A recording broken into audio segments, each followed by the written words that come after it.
This program features live coverage of an African safari and may include animal kills and carcasses. Viewer discretion is advised.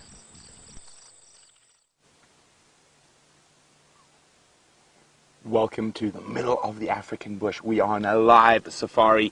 Those are elephants, and this is Safari Live. Ready?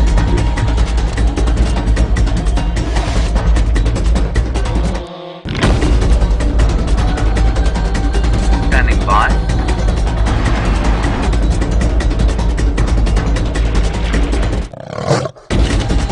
5, 4, 3, 2, 1. You are live, you are live. Well, we've come across a highly mobile herd of African elephants. Now, what I'm hoping is they're going to move towards some water and might be splishing and splashing and having mud baths shortly. So we're going to try keep an eye on them. Isn't this wonderful? This is live, and remember, questions at wildearth.tv or hashtag Safari Live if you'd like to ask myself or Tayla any questions. There's Tayla and Dave out on Wendy, and of course there's myself, Brent, and my cameraman is Jean-Ray.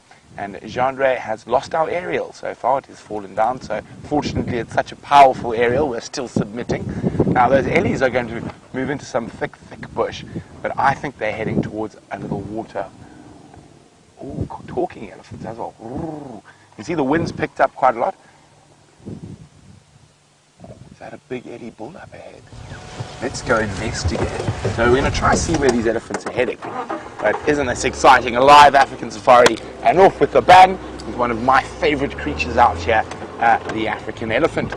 Or, if you go down to its scientific name, and most scientific names are a combination of either Latin or ancient Greek. And of course scientific names are there for a reason. And of course there's so many diverse languages through the world. And even within areas, animals are called different things.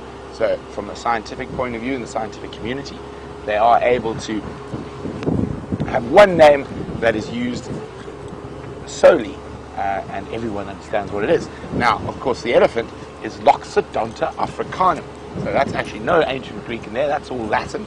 And Loxa, long, donta, teeth, and africanum, of Africa. So quite an apt scientific description for the African elephant. Okay, those eddies were moving through here, and they were moving quite quickly. So even if we don't catch them right here, I'm pretty confident we're going to catch them around on Weaver's Nest.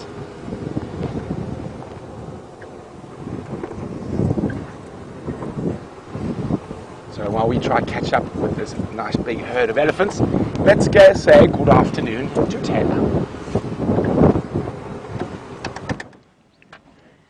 Hello and welcome to another very windy sunset safari. My name is Tayla, and on camera I've got Davy, or Downpour Dave as some of you may know him.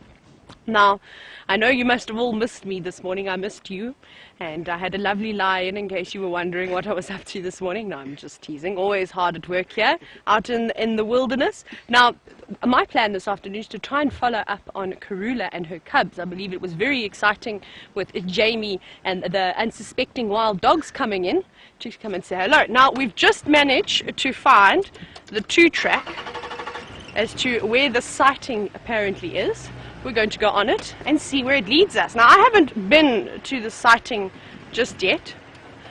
However, I'm very excited because I haven't really seen Karula's cubs just yet. I saw them very briefly after drive one day, but they were up the tree and I couldn't see them properly. I cannot wait. So we're just bumbling through here, though it's not too thick.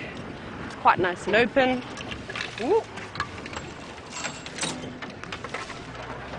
And oh my goodness, I'm having a sword fight with the aerial, everybody. Don't want to lose an eye. So it's interesting weather that we're having at the moment. It's very hot, very sort of humid weather. I'm just deciding where we go. Let's take this one. There's 2 loops. And it feels like something is brewing in the air. I'm not sure what is brewing, but something. And hopefully a thunderstorm. Now, the temperature's already changing. It's already a little bit cooler since the last hour. The temperature has dropped quite a bit, which is quite nice. I'm also just having a little look around here in case I don't miss where these leopards are, because I believe it was quite thick vegetation. So just having it going very slowly through here. Possibly, we've got some guesses. A few of the team members think that we're possibly going to get some rain this evening, which I'm hoping for. Once we're back from drive, however, it would be nice to actually watch the storm build up. And then I think we might get some rain tomorrow though, or the early hours of the morning. Where are you, leopards?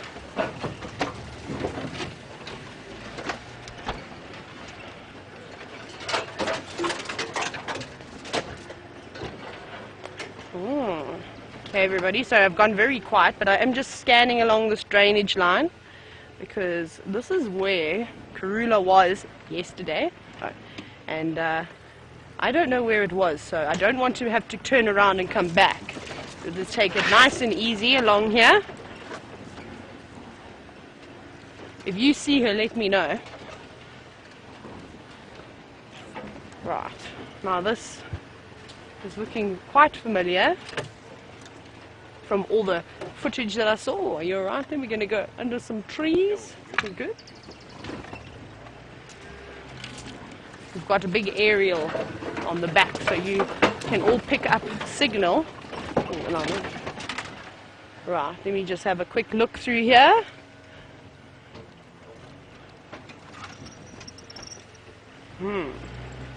Can't see her just yet.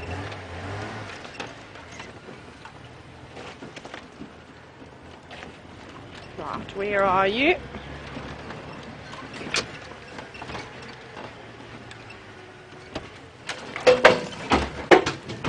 Don't worry if you hear any banging and clanking, it's just a few small trees, sort of stumps that I think the elephants have taken care of a few years ago. Now just bumping underneath the vehicle. Where are you, leopard?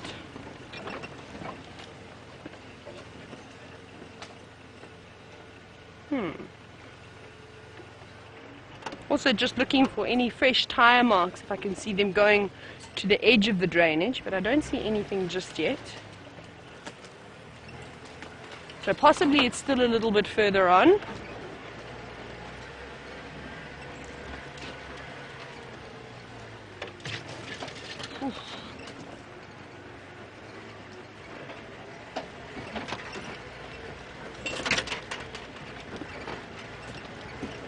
I'm probably going to have to ask someone that's already out on drive as to where these leopards were.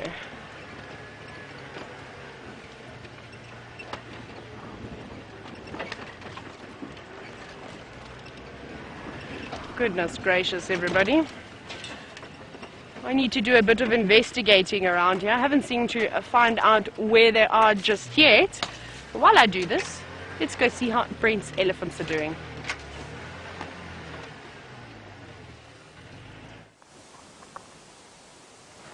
So we had to stop to do some running repairs, but the amazing thing about the bush is if you stop and look carefully anywhere, you're going to find something interesting. So while we were doing some running repairs, I noticed on this branch here, now this has been made by a wasp. A single female wasp has constructed this massive high-rise apartment building for eggs. Now this is really cool. We don't really find them intact like this too often. So it is disused. The babies have already hatched. So what I'm going to do is I think we probably would like it for the tent. So I'm going to trim the branch a little bit. Okay. I'm trying to be very careful also with this wind, that these can be quite delicate. Let me just get that one out of the way.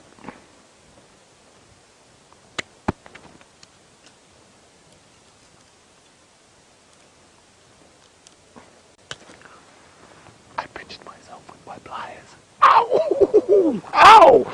That was really sore. Okay. Oh, that was being delicate with the wasp nest, but not with my hand. Ow! Okay. So it's actually quite heavy.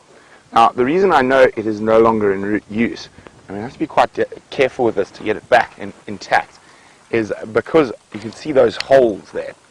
Now, this will be one of the mud dauber wasp species. I'm not 100% sure which one. And let me just jump in the car and I can have a closer look. So what happens is this is now a perfect defensive spot for the little babies to grow up in. But of course, when you're little and you wake up, you're quite hungry. Oh, sorry, that's my head. So when you're little and you wake up and you're quite hungry, so this female wasp, probably looking at the size of this could be one of the bigger wasps. Bigger wasp species, maybe a spider hunting wasp. They normally bury, but there are species that build like this. So this would have either been filled with little caterpillars or inchworms, or spiders, or other insects that this wasp had managed to immobilize. She would have laid a single egg in each of those little creatures while they were still alive, and then encased them in this. So when her larvae woke up, they have a huge, massive buffet, and they'll eat through those, and that'll enable them to get enough strength to burrow out of the mud and then take off. Now, looking at this mud, I even know where it comes from. Now, it's also where we are. We're very close to the treehouse waterhole, and I think before the rains, oh, so delicate. I'll find my jersey to put it in so we don't break it. And James will be quite excited to see this when he gets back. Here we go. Okay, very delicately put there. So I think it's from the treehouse waterhole, which is just ahead. Now, it has put us a little bit behind those ellies. We'll see if we can catch up with them. But it is really amazing that everywhere you look, there is something amazing. Oh, wind's picking up again. It's been quite a topsy-turvy day in terms of temperature and weather. It started off very warm and humid with a few raindrops this morning, and it got really hot during the middle of the day. Maybe went up to about 90 Fahrenheit. Now it's dropped down. We're probably just below 90, sort of 85 to 88. And I was hoping those elephants might cut through towards Treehouse, but they haven't. So we're going to go check down towards Weaver's Nest.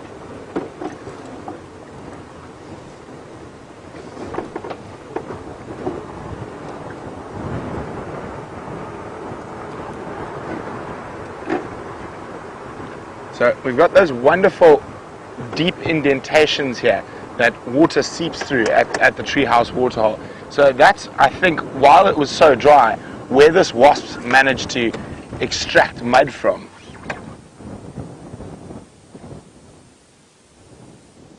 There we go, you can see them. They were dug by elephants.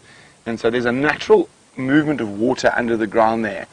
And I think that's how this wasp was able to get enough mud, even during the very much the dry period, to build this incredible enclosure for its babies.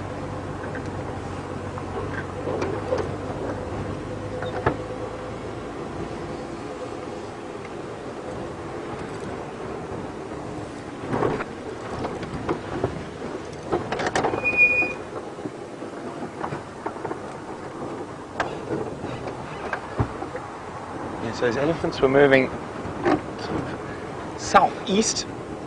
Now, of course, there's that wonderful bunch of pans and water holes around Chele Pan and Spaghetti Junction, that area. Now, I've really been looking forward to seeing some elephants play in the mud.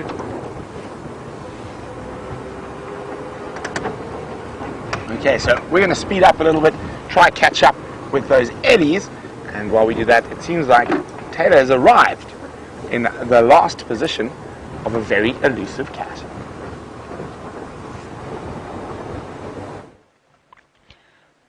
We have found the carcass. However, there are no leopards here, not that I can see.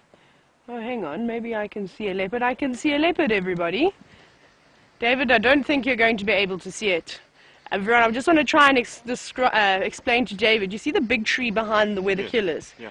There's a leopard just sitting to the left. Let me go forward a little bit. I don't think we're going to see her very well. She's behind lots of trees.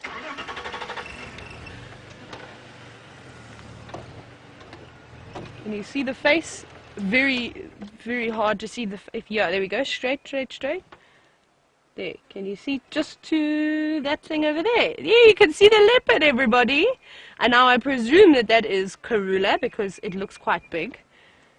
Fantastic. Now we can see some movement, so it seems as though she's grooming herself. Now, big yawn. And then she rolled over. That's a bit rude, don't you think? No, come on, come and show us how you're going to feast on this almighty kill. Now, the carcass is starting to smell a little bit, everybody. Not bad, though. It's not unpleasant just yet. So I'm very happy that we managed to see her. Because when we arrived, I couldn't see anything. There was absolutely nothing here. So I think she was laying flat on that bank. But now she's got her head up. Now, I don't know how long she's going to keep her head up for. Possibly it was just because we came through here and she heard a bit of noise, and maybe she thought we were going to try and steal her kill. I'm not sure what's on Karula's brain today. But I am going to be optimistic and hope that she comes towards us, which will be quite exciting. And I'm so envious of Jamie this morning, but I'm also so happy for her that she got to see such an amazing interaction as those wild dogs came chasing through. That's quite phenomenal. That's really special when you get to see something like that. And then I love the fact that Karula went in and grabbed the little leftover carcass, I think it was an inyala, and then took it up the tree. But I think that they've eaten that because I can see, can you see that little small bit of spine or something just sitting lower down on the branch? Yes. I think that's the leftover, or what was left of the inyala. So it looks like they've maybe devoured the last little bit. And possibly the cubs are with her on the other side of this big bank as well. Now, Aubrey's also going to come through, and Aubrey's going to come along the southern end of the bank, so where Karula is sitting. So we'll see. If he says that it's a great visual, then we'll definitely go around that way. But I'm also quite reluctant, because if she has got her head up and she has been yawning, she did give herself a little groom, we all know this, so that's an indication that she's possibly going to wake up and maybe come and feed again, or maybe go for a drink of water. So we will just be a little bit patient. There's nothing worse than going around and repositioning for her to only get up and walk down the other side of the bank again. And you saw when we came moving through, and you saw how Jamie has been struggling and all the other guides to try and actually get a look at her. It's very thick here. It's quite tricky terrain. Oh, here we go. She looks like she's moving a little bit.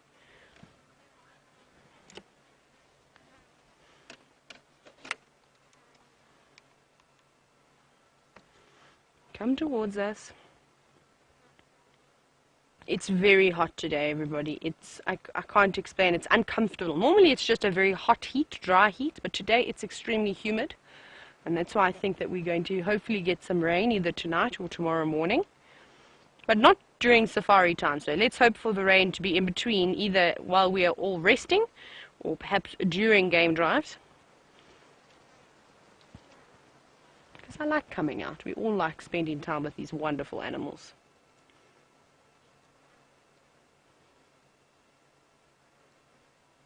It's amazing though. You look through here. I can't believe that I saw her through all of these branches and things. There we go, another big yawn. You can see the flies are also bothering her quite a bit. And typically on these hot, humid days, the flies are terrible, particularly terrible. But she's panting to try and cool herself down. I just want to quickly tell Aubrey that I have got a visual of Karula. So if you can just give me one moment. Aubrey, Taylor.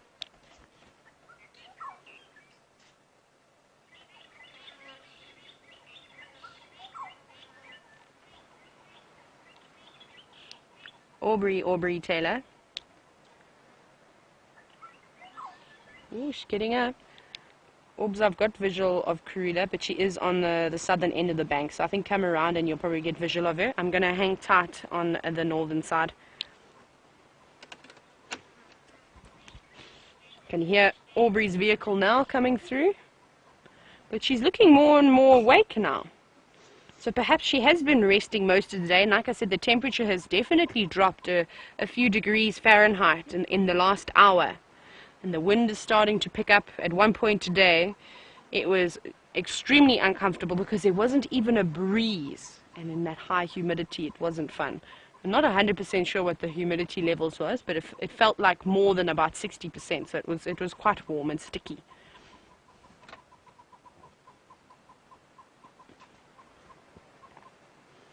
Come on, Karula, bring your cubs this way. We want to see them. I haven't seen them yet.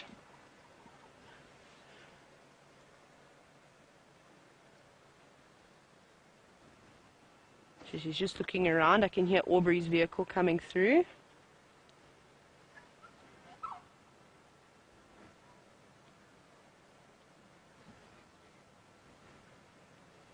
I think they do have a better view that side. But I'll just wait for Aubrey to give me the go-ahead.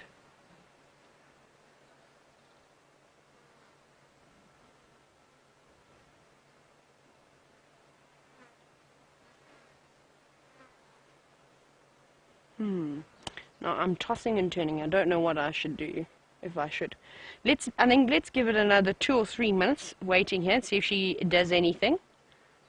And if she doesn't, then I think we will make the long route around and try and get a better shot of her. But you know what, if she does come here, we've got a perfect view.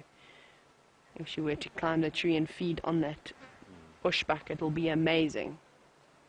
So that's also the thing, I don't want to give up, because we've got the best spot in that sense. But we will give it a few minutes. Patience, everybody, patience is a virtue. There's nothing truer in the bush.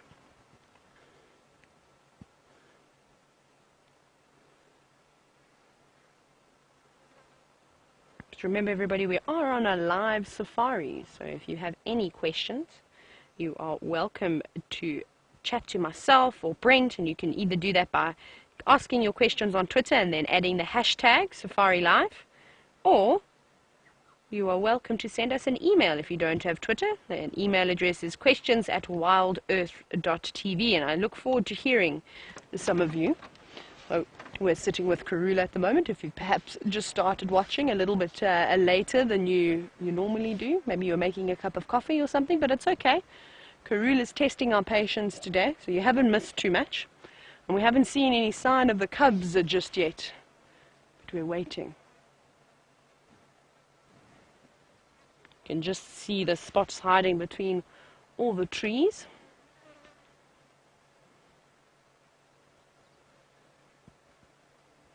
But I think they even possibly have an obstructed view too, because I'm just trying to see, there's quite a lot of trees surrounding her. She's got herself a nice little thicket, and I can hear their vehicle moving again, so perhaps they're all having to have opportunities to view this leopard row by row. I don't think it's ideal, but there's not many leaves on all of these trees, and it was, like I said, it's been extremely hot today, so she would have needed to find some shelter to rest underneath, to try and avoid that horrible heat, and also to try and avoid the flies.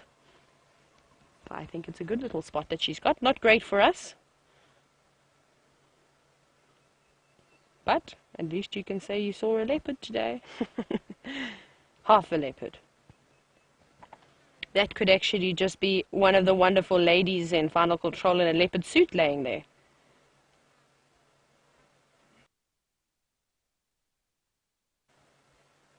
So everybody, I'm going to just sit here for a little bit longer, and perhaps by the time you get back to me, I would have repositioned.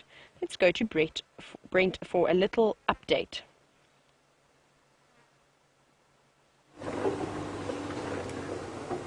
I'm doing splendidly. I found some more elephants.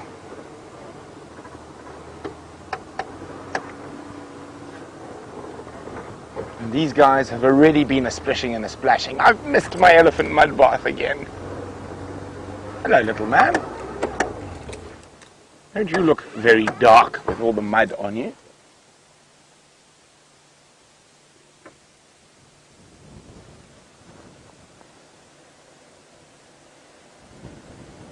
So we're in the dry riverbed, and it's called the Mawati. And so far I can just see two, and there's probably a few more about.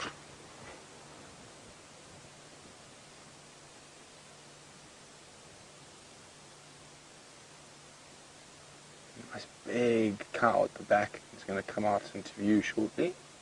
There she is.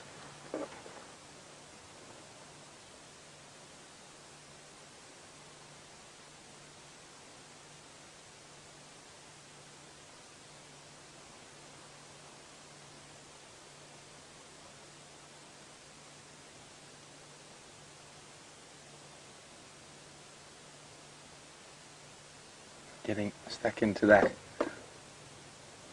very thorny knob thorn.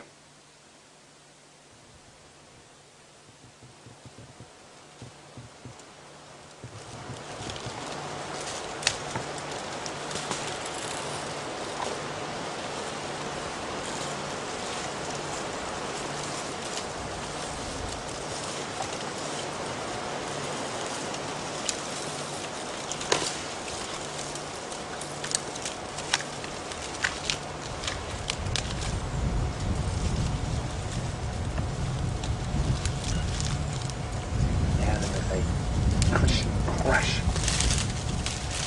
Snap inches.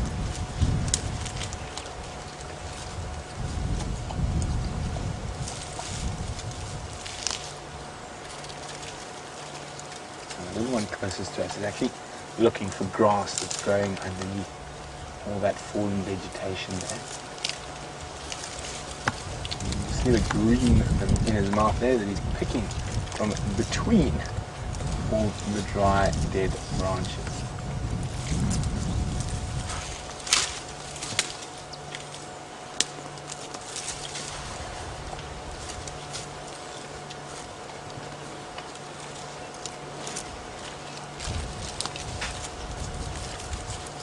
Using his trunk to sniff out the tastiest morsels.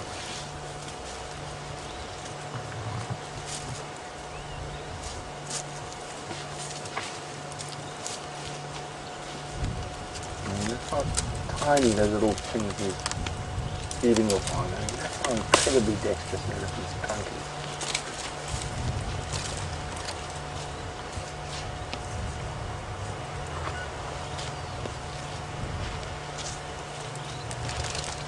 Come a bit closer to us.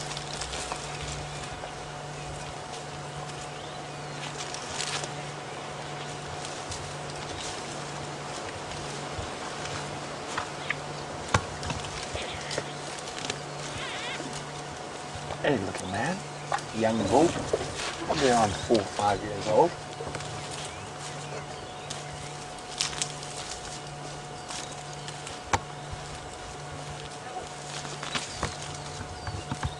Doing a good job at mowing the lawn.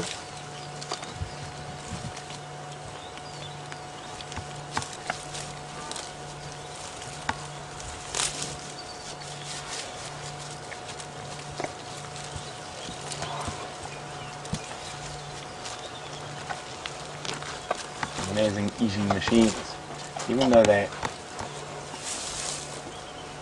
Oh, man, we're going to carry on, but Karula's come out into the open and she's looking for the babies.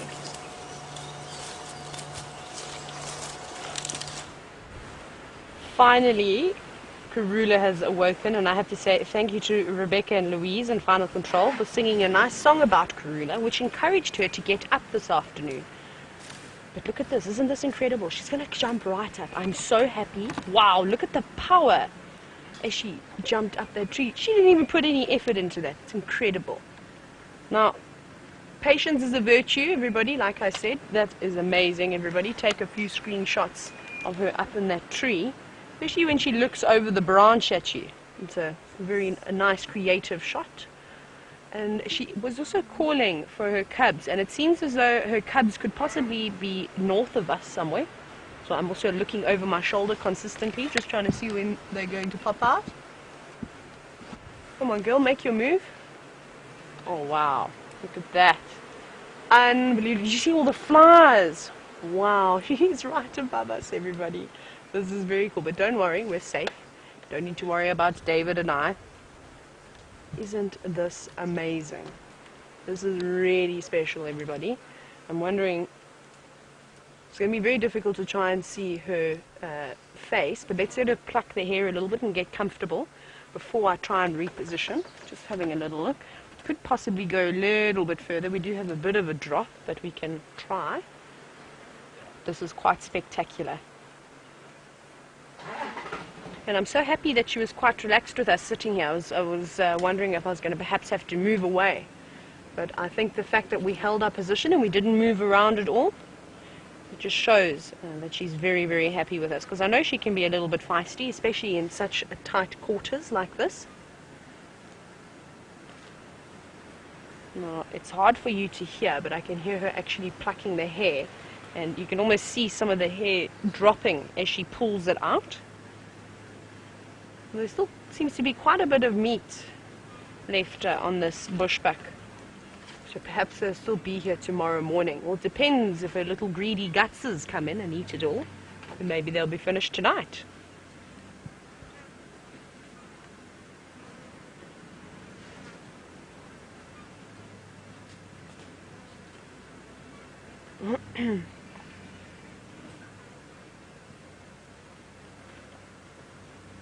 You see all those flies that have been hanging around. You see how she's shaking her head now. Got a bit of fluff stuck in her mouth. Now, good afternoon, Jason. Thank you so much for watching the show, and I hope you're enjoying this amazing moment with Karula. Now, Jason was asking, how far away would those cubs go from Karula, and would it be possible that they go for a drink on their own? Now, Jason, I think they're a little bit young still to just go off on their own to have a drink. I know yesterday afternoon you saw it with me, with those lion cubs coming out and having a drink, but the adults were quite close. They were about 50 meters away, so they weren't far at all. So I'm not sure exactly how far Gallagher Pan is from here. I don't think it's too far, but it's a bit risky. It's very thick. It's not quite sort of out in the open, and I think Mom would never let them wander off. So I reckon they're within 100 meters or so. In the area, maybe even closer. I haven't seen them. She keeps looking behind us and calling, so perhaps she got sick of them today. That's often what we see, where they bite and they get a bit too much, and all Mom wants to do is have a rest, and she'll often take them somewhere, drop them, tell them, you stay there for a little bit and I'll call you when you can come for dinner. I think that's possibly the case. Now, I must tell you a story, though. So there was and I think I've told the story about this leopard before, Lisbon, who was Queen of the South, in the southern sector of the southwestern corner of the Sabi Sands. And she was interesting. She's a lovely leopard, very calm, but her cub that she had, unfortunately, he was not very relaxed until he got a bit older. And she used to call and call for 20, 30, 40 minutes at a time. And this cub would come running out from miles away. It was quite amazing. So it is possible for Mom to stash a cub quite a distance away and then carry on. But that little one knew it had to stay put and not go too far. But it didn't like to respond when Mom called it. And it seems like Karula's cubs are doing the same thing. They don't want to listen. But maybe they're quite strategic, these young cubs. Maybe they're waiting for Mom to defer, or dehair, sorry, this bushbuck, and then they may be going to come through after that. Very clever. Then they don't have to do any of the hard work. They've just got to come and eat. What do you think, David, if I maybe go back a little bit? That'd be great. Okay, right, everyone. I'm going to very quickly reposition. So just bear with me for 2 seconds. Ooh, come on, Wendy. Yeah, we're going to go back. And she's still very calm. She's not bothered by us at all, which is fantastic. This is amazing. There we go. I'm going to make sure that there's enough space for the other vehicle to have a look too. I think that's all right. And I'm sure that they will squeeze in. Now we can see her head, everybody. And we can watch what she's doing.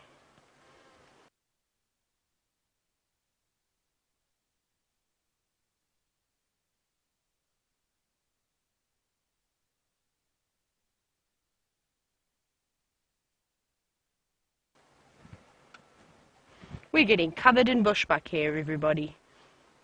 It's raining down on us.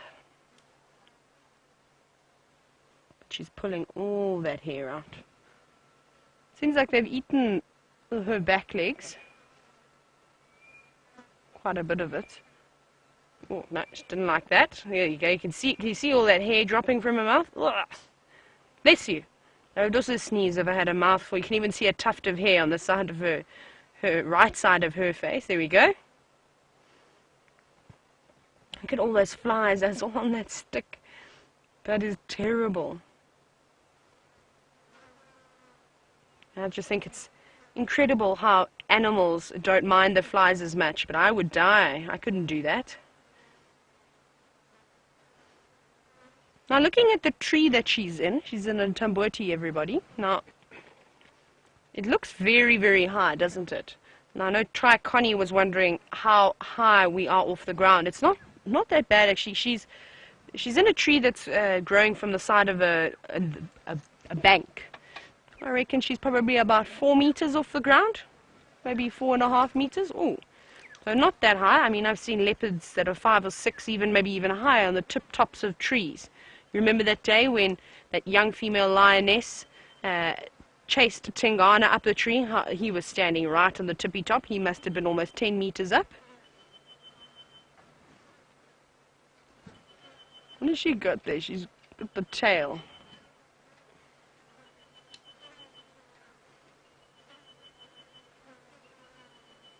Very special. See how she's just looking around? Possibly she's going to give a little call. No.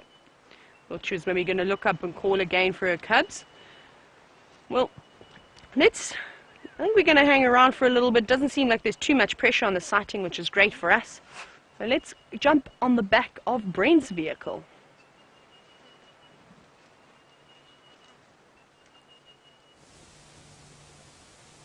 There's a gorgeous, gorgeous tawny eagle. And look at that massive hooked bill. There's a rapier-like talent. Now, as we drove up, it was on the ground, and we'll have a look now. We're not sure what it caught. Initially, I thought maybe a scrub hare, but now we might even think it might be a tiny baby steenbok. Just trying to have a closer look. So the eagle's a little bit away. I'm just going to drive off the road ever so slightly so we can have a look what that is. I don't want to get too close. I don't want to steal that eagle's meal, although I'm very confident he's going to come back as soon as we move. It's just, unfortunately for him, right next to the main road. If we just get a little bit higher, I might be able to see. How's that, Chandra? There we go. Not getting too close. The eagle's still okay.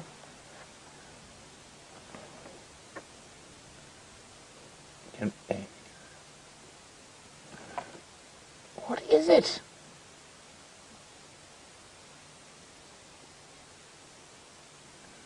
I do see a little hoof. It is a baby steenbok. Isn't that incredible? Okay, we're going to move away now, so that eagle can come back and get its hard worked for kill. But that's incredible. So that baby steenbok would have actually been sort of just lying normally under cover when no one can see it. Maybe something spooked the little steenbok and enabled that eagle to see it and swoop down. So there we go. Just going to move a bit further away from the carcass so the eagle feels a bit more relaxed. There's the eagle.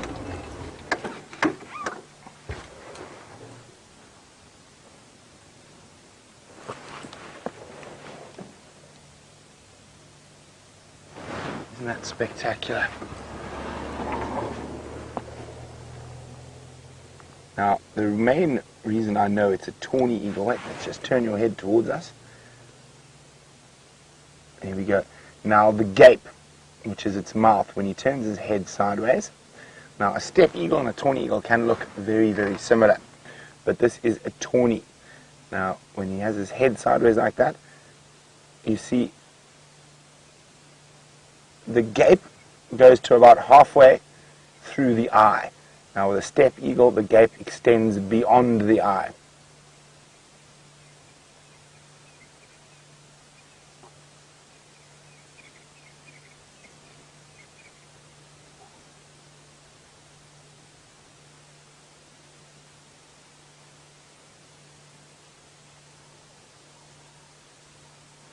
Okay, so let's leave this eagle alone so it can go back to eating its meal.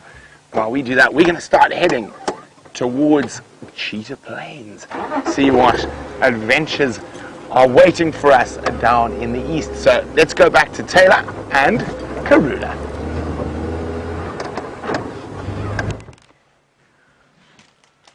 It sounds like she is now eating biltong. And if you watch, every now and then she pulls off a couple of pieces that have dried in this lovely weather that we've been having, this hot weather. There we go, a big chunk of biltong. She obviously likes her biltong rare. Now, you hear me talking about biltong. Biltong is a South African delicacy. It's usually dried meat of any sort, typically beef, but we do it with the antelope as well. And now we can really smell the carcass. As she's, oh wow, can you hear the crunching? Mm-hmm. Listen to that.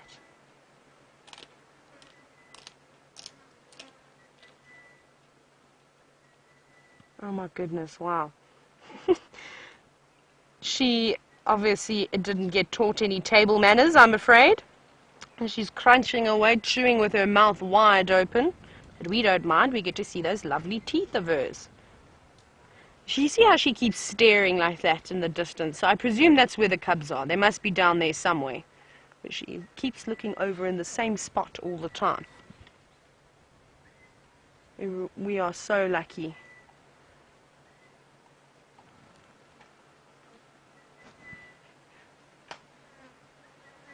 Can you hear the flies as well as they're buzzing around? There's so many of them. And I cannot believe the balancing act that Karula is doing at the moment. She's got her legs spread out, balancing one on either branch. You can't see it too well. And then she's managing to use one paw to hold on to the carcass. It's quite amazing how they're able to do all of those things and keep it up in the tree. Oh, look at her biting down. So she doesn't seem to be doing the sort of carnassial shear at the moment. Looks like she's biting on the spine itself. Or on the neck vertebrae, perhaps. It's pretty, yes, it looks a bit. Maybe even on the sternum, so sort of the chest bone. It's a bit difficult to see with the way that she's twisting and turning the carcass, but when she lifts it up, I think perhaps it's maybe her chest bone. That's what she's biting on, trying to get the meat off. Here we go. Now she's trying to go in for that carnassial shear. Come on. Wow, and it's lovely golden light that's coming through as well. Remember to take snapshots, everybody.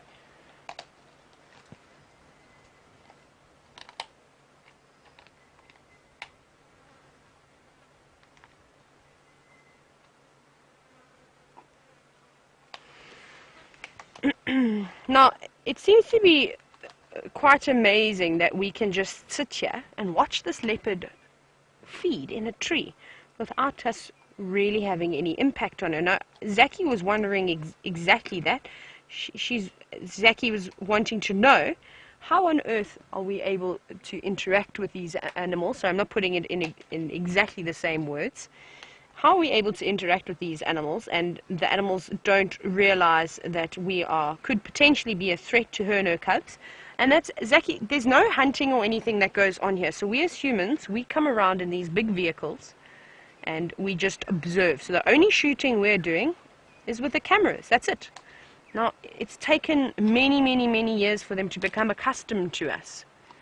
So it's taken almost over 30 years of interactions, and basically we're habituating the animals, but just to the vehicles. Now, if I were to get out of the vehicle now, she would be very upset. Firstly, she's got an advantage point because she's above us. And secondly, she's on a kill. She's going to act very aggressively towards me. And we won't do that though. We all keep in our vehicles, and in this particular area is why you have experienced guides taking you around if you are fortunate to come to the Sabi Sands and do a safari here. Everybody's very well trained. So we can read their behavior quite well. And if it were, Zaki, that it seemed as though that female felt a bit threatened by us and she showed us some aggression signs, if it's possible, or I'd move away completely and just say we can come back another time. She's obviously not feeling our vibe. She feels a bit threatened. And that's how you should do it. We do it a lot, especially with animals like elephants. When they show that they're unhappy with us, we move away completely. There we go. She's got a nice chunk of meat now.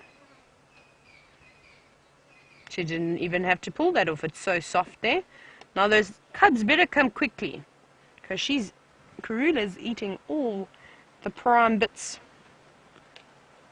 And I'm still just checking around, looking over my shoulder, seeing if I can spot the little spotted cats, but I can't just yet. Oh, I can! Oh my goodness! There is one coming up behind us. I don't know if you're going to be able to see. You see where this big tall tree is? To the left. I don't think you can. Maybe. Here we go. Go straight, go down. Go down, go to the right. No, I think it's just behind the tree for you. If I go forward slightly, we can change that view. Let me go forward. Got one of the cubs, but I can't see which one it is just yet. That's not good.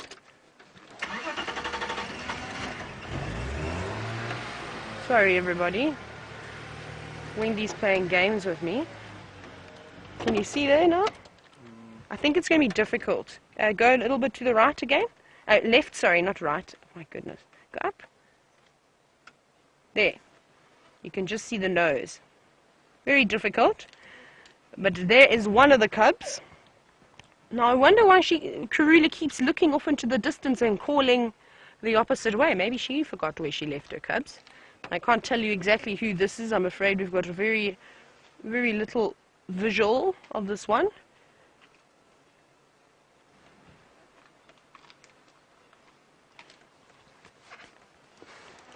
But we'll see. It looks quite big. Quite a broad face from what I can sort of see. But possibly it's going to be Hosana. And hopefully Shongile will be close to follow.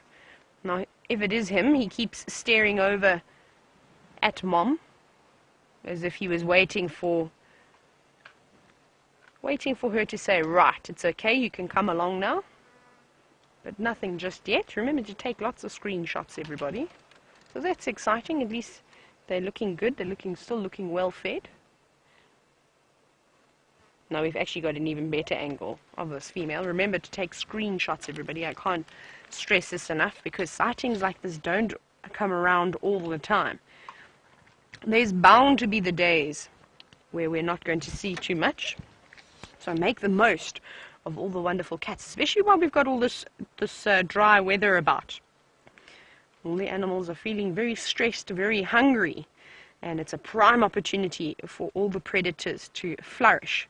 But when the rains come, the tables are going to turn, the green grass is going to come, and all the herbivores are going to be able to eat their fill and regain their strength.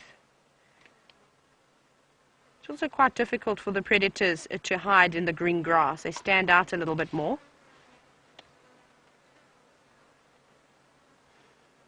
I can see she's broken off a part of this bushbuck, and you can hear her crunching a little bit there. Now, Kathy, I know you were wondering if Karula eats the bone or does she spit them out. If it's the smaller bits of bone, she'll actually digest them. However, they don't just digest bone very well like hyenas do.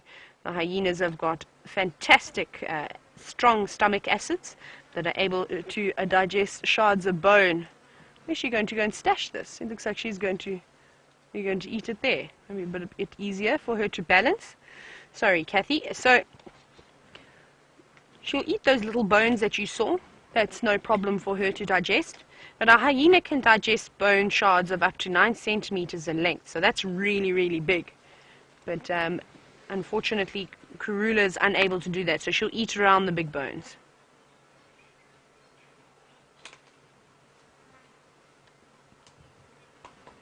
You can hear that crunching quite nicely.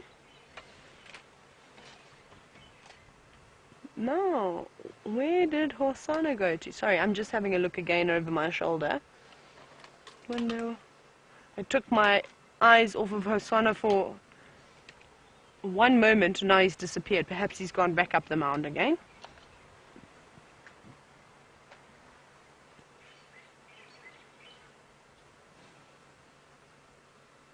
Wow, this is amazing. The light, the clouds are sort of opened up a little bit as well, creating those nice bits of golden light coming through the trees. It's quite special. Remember, if you're taking any snapshots, remember to hashtag Safari Live, or you can email them. These are incredible pictures, everybody. To be able to see a leopard now in full view, sitting up on this beautiful tamboti tree. It's very nice, and the light is much better than what it was earlier. I mean, how's that? It doesn't get any better than that, I'm afraid. So you hear me snapping a few pictures as well. It's hard to pass up an opportunity like this. Wow.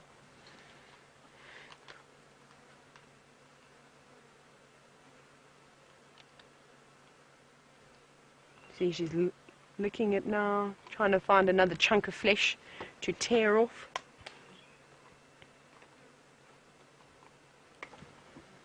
Just having a look again to see if I can see where the cubs went. Nope. Wow. Also getting an opportunity to see her lovely teeth as well. So it's quite fascinating how they eat all this flesh and all these rotting things occasionally, and they still manage to have relatively clean teeth without having to brush them like you and I.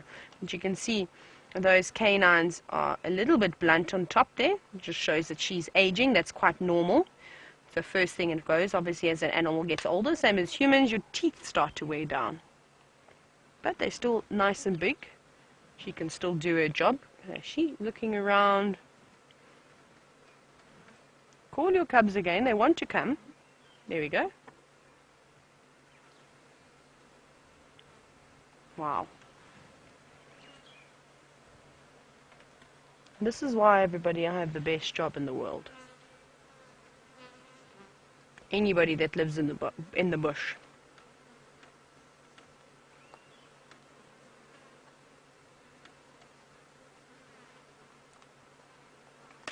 Ooh, big crunches there.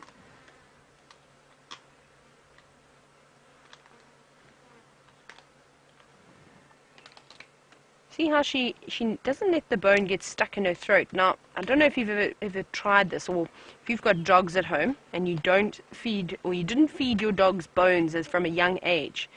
And it's quite amazing to see how you start feeding them bones later in life, and sometimes they don't quite know what to do. And we had one dog, we had an Irish wolfhound.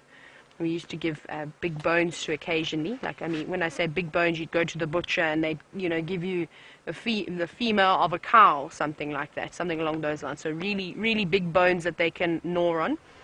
And she ate it, and there were lots of little little shards of bone coming off. And she actually ended up getting one wedged in the roof of her palate. And I'm pretty sure that was just from inexperience, not really having bones her entire life. And I think it's quite phenomenal how we don't often see the animals with lots of bones stuck in their mouth. I've seen young leopard that are inexperienced and don't quite know how to feed around them, get the occasional one stuck in their mouths, but the adults are so good at finding all the best ways to get all the flesh off without injuring themselves. And that bone can be sharp, especially when she crunches it. I'm sure there's lots of sharp bits there. Look at the light as it's catching her eyes. That is amazing. Watch as I aim my camera to her. Oh, what have you seen? See how she's looking like that?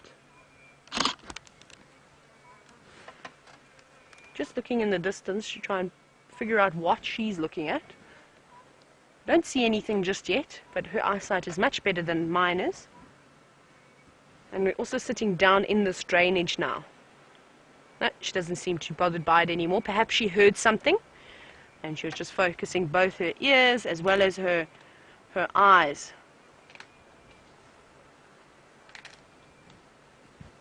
You see?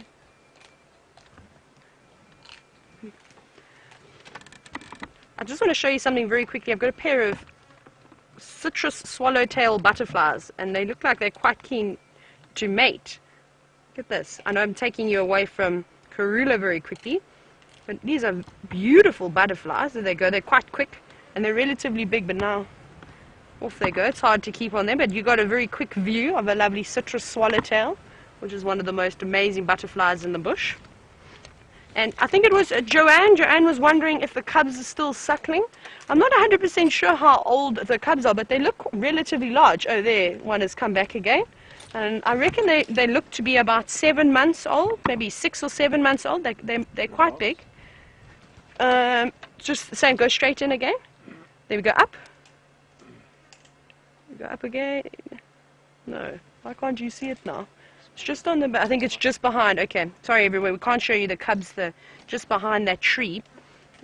One has come back again, which is great for us. Now,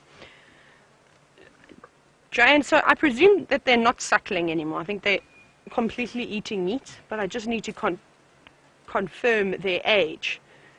But it's the same thing with lions. Normally around 5 or 6 months they're getting weaned. And they're starting to mainly just feed solids. I think Karula's now just seen that other cub. Yes, they're here, but I don't know why they don't want to come to you. Call them.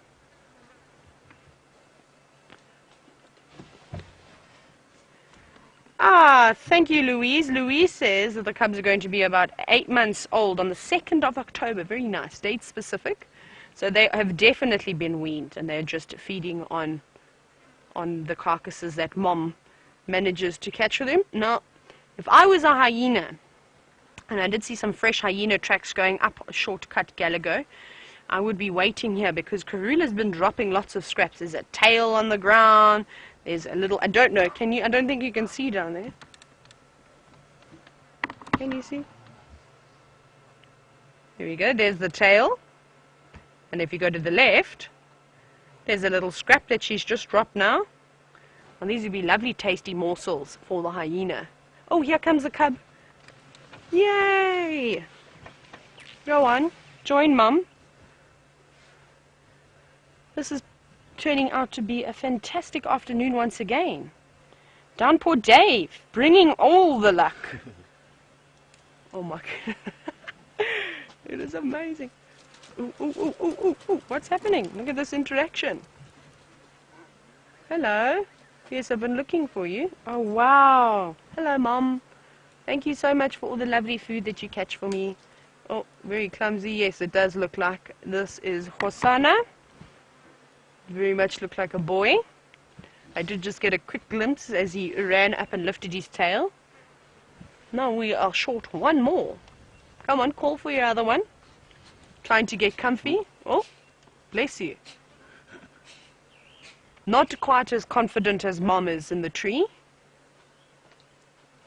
Hang on, maybe you're not. Let's see. Oh, Mom's coming down now. Karula's on her way. I think she's going to look for the other one.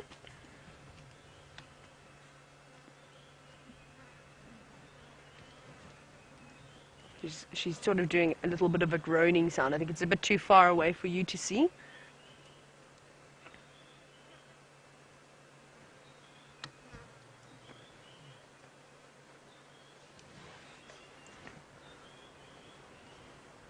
I'm also just trying to double check to see if this is Hosanna.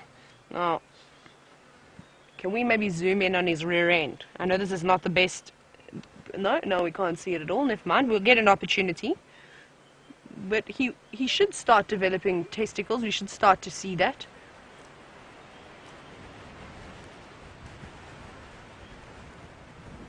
All those flies flying away there, covering the carcass. Soon there's going to be maggots all over this carcass.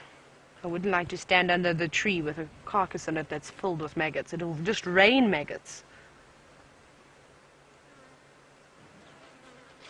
Oh, careful. Getting too excited about eating and not really watching where you put your foot could be a big mistake. Here we go. We're going to be able to tell now. No, I think it actually, I don't know if it is. I think this could possibly be Shongile. I didn't see testicles now.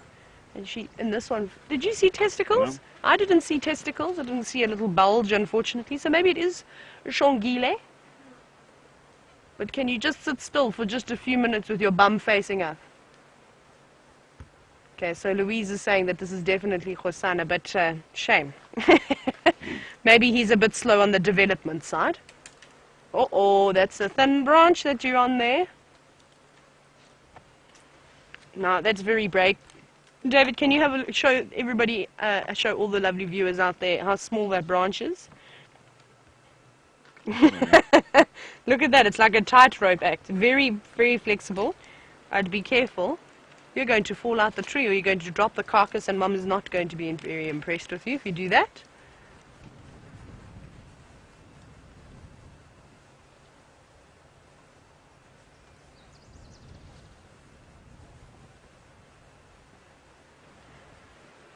And that just shows you where the inexperience is. And this is the problem that Mom has to worry about all the time, is she spends most of the, well, quite a bit of effort trying to get that carcass up a tree, and she wedges it in nicely, and she manages to eat and tug on it and break bits of bone off, and no problem. When the little ones come through, they get a bit excited, as we just saw, and they start pulling and dragging, don't know quite where to put their feet, and then they could lose it.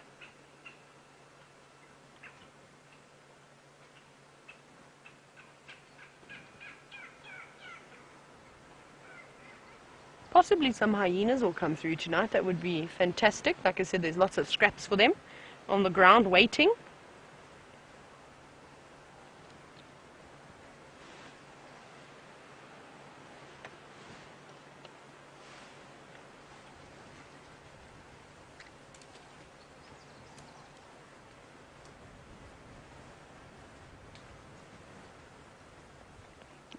Got a nice bit of flesh there munching away. They're getting big though. I'm going to have to just jump on the radio in a few moments, because I know there's another vehicle that would like to come and join. So let me just chat to Mike very quickly.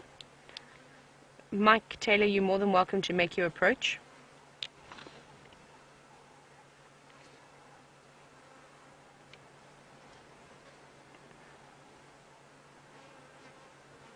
Ooh, okay. While I while I try and control this leopard sighting very quickly, Brent has got another spotted cat on Cheetah Plains.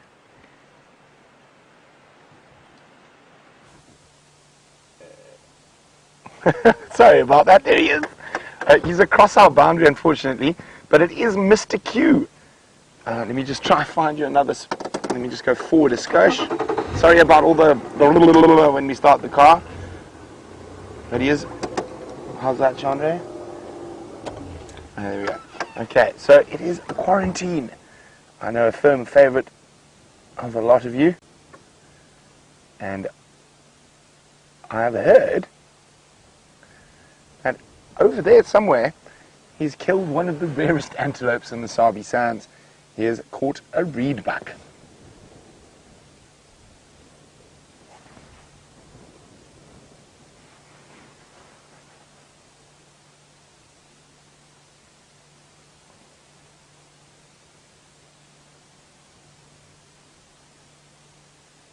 I don't know if he's put the kill in a tree. I can't really see.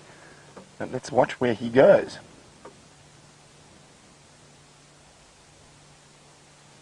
He is definitely one of my favorite cats. And when I started at Safari Live, we were lucky enough to spend an incredible amount of time with him and his brother.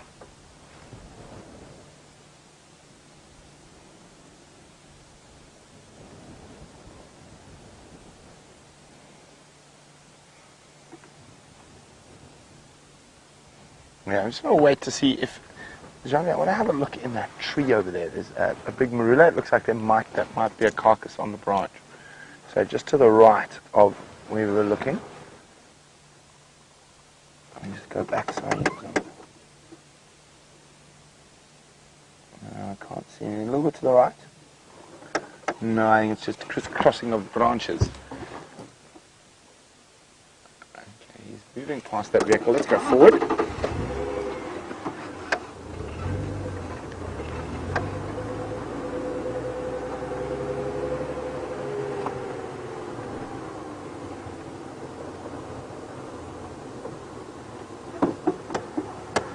Oh, no, I'm going to have to go back. Hi, Susan. Susan is wondering why he's called Quarantine. And that's not because he was in quarantine like Sindile. So what happened is after he became independent from his mother, and you've seen his mother today, it's Karula. He spent an incredible amount of time on an open area, which is just behind the Nkuhuma Lodge, and that area is called the quarantine clearings. Unfortunately, I think we're not going to see much more of a quarantine in a clearing as he moves deeper into Nkuhuma. So, you see him, Johnny? He's to the right behind the vehicle. Over to there, and he was moving through there. So unfortunately we can't see where the carcass is, and it looks like it might not be in a tree yet. But anyway, always nice to know that he's doing well, and he's got himself some meat to eat, a young quarantine. So Susan, as I was saying, so there's this big open area where we have fireside chats right behind the Nkuhuma lodges, and that is called quarantine. So back in the 50s, it was a quarantine area for cattle, and he just spent so much time in those clearings and around the edge of those clearings that's how he got his name. Now I came dashing down to Cheetah Plains because I heard the report of another spotted cat, the cheetah, but it looks like they've already crossed Cheetah Plains and are on their way to Torchwood. Now I have some very, very interesting news, and it is a combination news. So there's good news and there's bad news. So you let me know, what do you want to hear first, the bad news or the good news? Hashtag Safari Live or questions at wildearth.tv. What do you want to hear first, the good news or the bad news?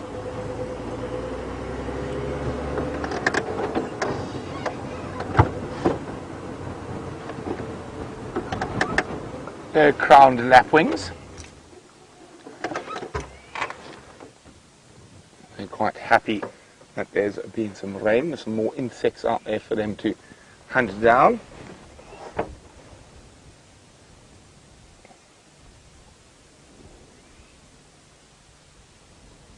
You see that very distinct white crown. Whoa!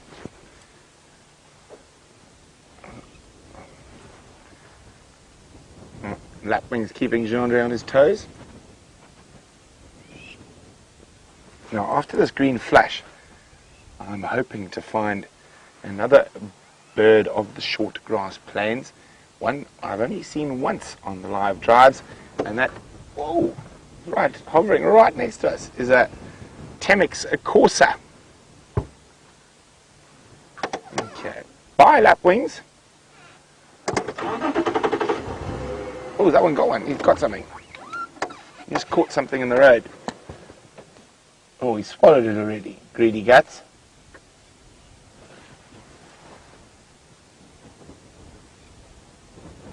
Off they go. Oh, they're having a little battle.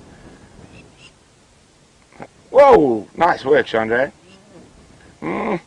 So that looks like two males fighting over this little patch of open ground. And they're incredibly quick, as you can see. Chandra is doing a sterling job keeping up with them as they battle through the sky. Oh, he sidestepped Chandra. Here we go. Oh, and they're using the wind as well, which is making it those drops and falls even quicker.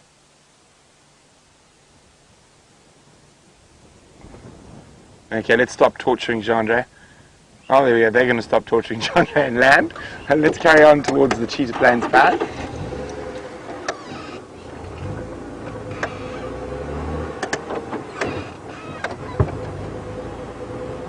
Okay, so it sounds like everyone would like to hear the bad news first and then the good news.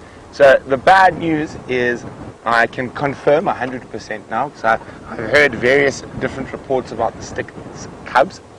There are only 2 left. Not 1, not 4, not 3, but 2. So one of the older ones and one of the younger ones. And that is the bad news. There are only 2 of those cubs left. But the good news. John, do you know you don't know the good news. So I heard the good news in my ear. And am I going to tell you this? Or I'm going to keep it for a little bit. No, let's tell you. Okay, so the oldest Styx female has been given birth to new cubs. Yay! So it is what happens out here. As soon as she had lost cubs, she would have produced more. So apparently she gave birth. They found the den. They're not sure how many cubs are there yet. As soon as I hear, I'll let you know. And they're estimated about 2 weeks old, so still really, really tiny. And she's used the Mawati River as a den site again, but below Djuma, so outside of our Traverse area. Okay, so there we go, good news.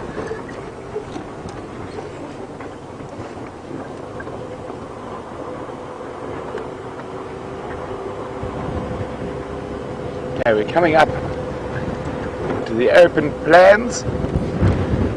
Not a wildly beast or zebra in sight. Of course, I always like checking in on my mate Gnorm in the GNU.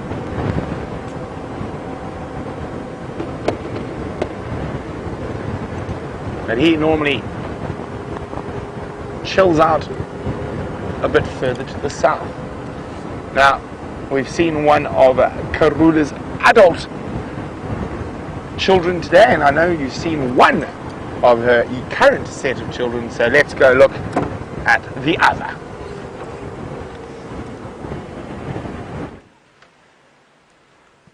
So Hosanna over here is having an absolute field day, as you can see. Oh wow, that's beautiful.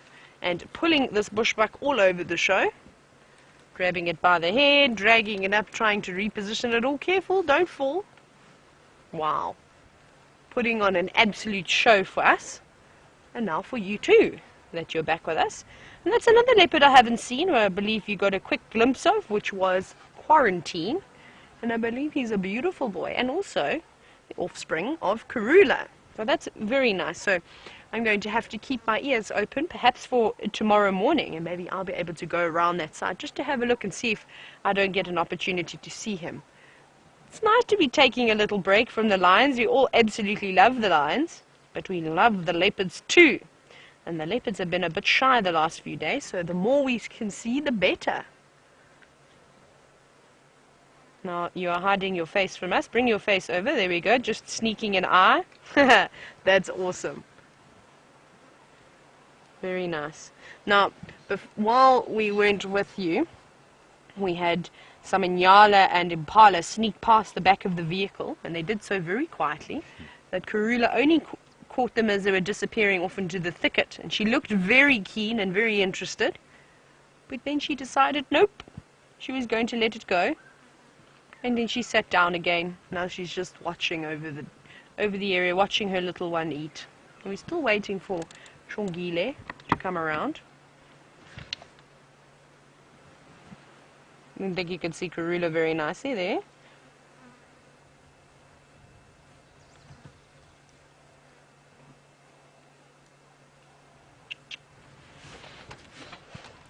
Good afternoon, Heather from Minnesota. So, you're wanting to know this afternoon, do big cats have taste buds? I'm not 100% sure. And you made a very good point there. You say, how can they go and eat on a fresh carcass and then come back a few days later, or find a rotting carcass and feed on that? Now, I don't think they possibly have taste buds like we as humans have taste buds, where we have taste buds sweet that pick up either sweet and salty or sour. I think it's slightly different. I'm going to have to do quite a bit of research about that. I haven't ever read anywhere about big cats' taste buds. So that was a fantastic question, Heather. And I will get back to you. So keep watching. Possibly tomorrow morning, once I've had an opportunity to do a bit of research, I shall let you know. So make sure that you're watching, and then now you can hear the answer. But like I said, I don't think it's quite like our taste buds. I think very much different. But with them being able to feed on rotting meat, that doesn't really have too much to do with their taste buds. That's just got to do with their stomach acids and the fact that they're able to digest a variety of different meats, and that the rotting stuff doesn't bother them too much.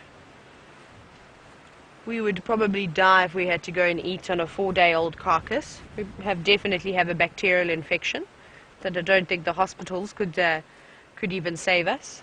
Some foul bacteria that starts to form on the carcass. Imagine eating all the fly eggs. Oh, no.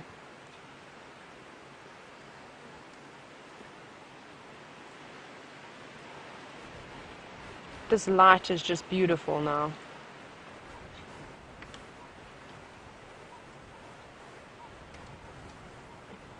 So speaking of all the different flies and larvae, we know that they get lots of ectoparasites, but what parasites affect them inside their bodies? And Kathy wants to know, do the big cats die from tapeworms like domestic cats can? I'm sure they can. If they get an infestation of worms, and particularly a tapeworm, which is the nasty one, I definitely think that they could die from something like that.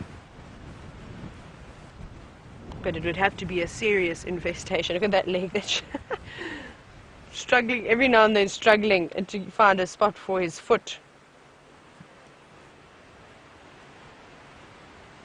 I'm just going to zoom in quickly, everybody, and see something.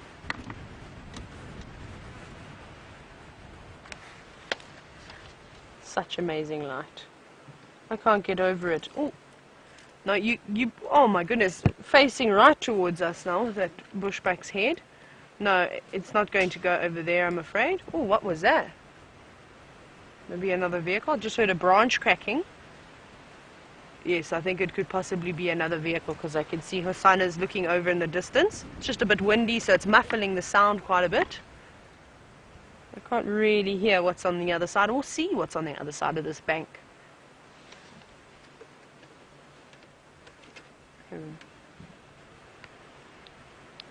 Copy. Thanks, Mike. I'm down in the drainage. Mike's just joined us, and I can just see the big smiles of all his guests. They must be so excited. Possibly it's their first safari, and they've never seen a leopard. What a way to start your day if you're coming on safari. And for those of you who don't get the opportunity to come out to South Africa, at least you've got us here on Safari Live to spend every single day watching these beautiful animals from the comfort of your home.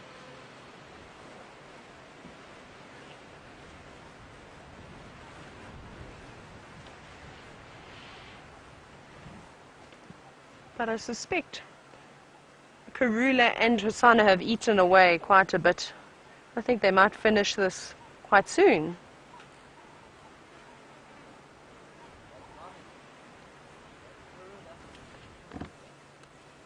Well, I'm just trying to have a look at Karula again.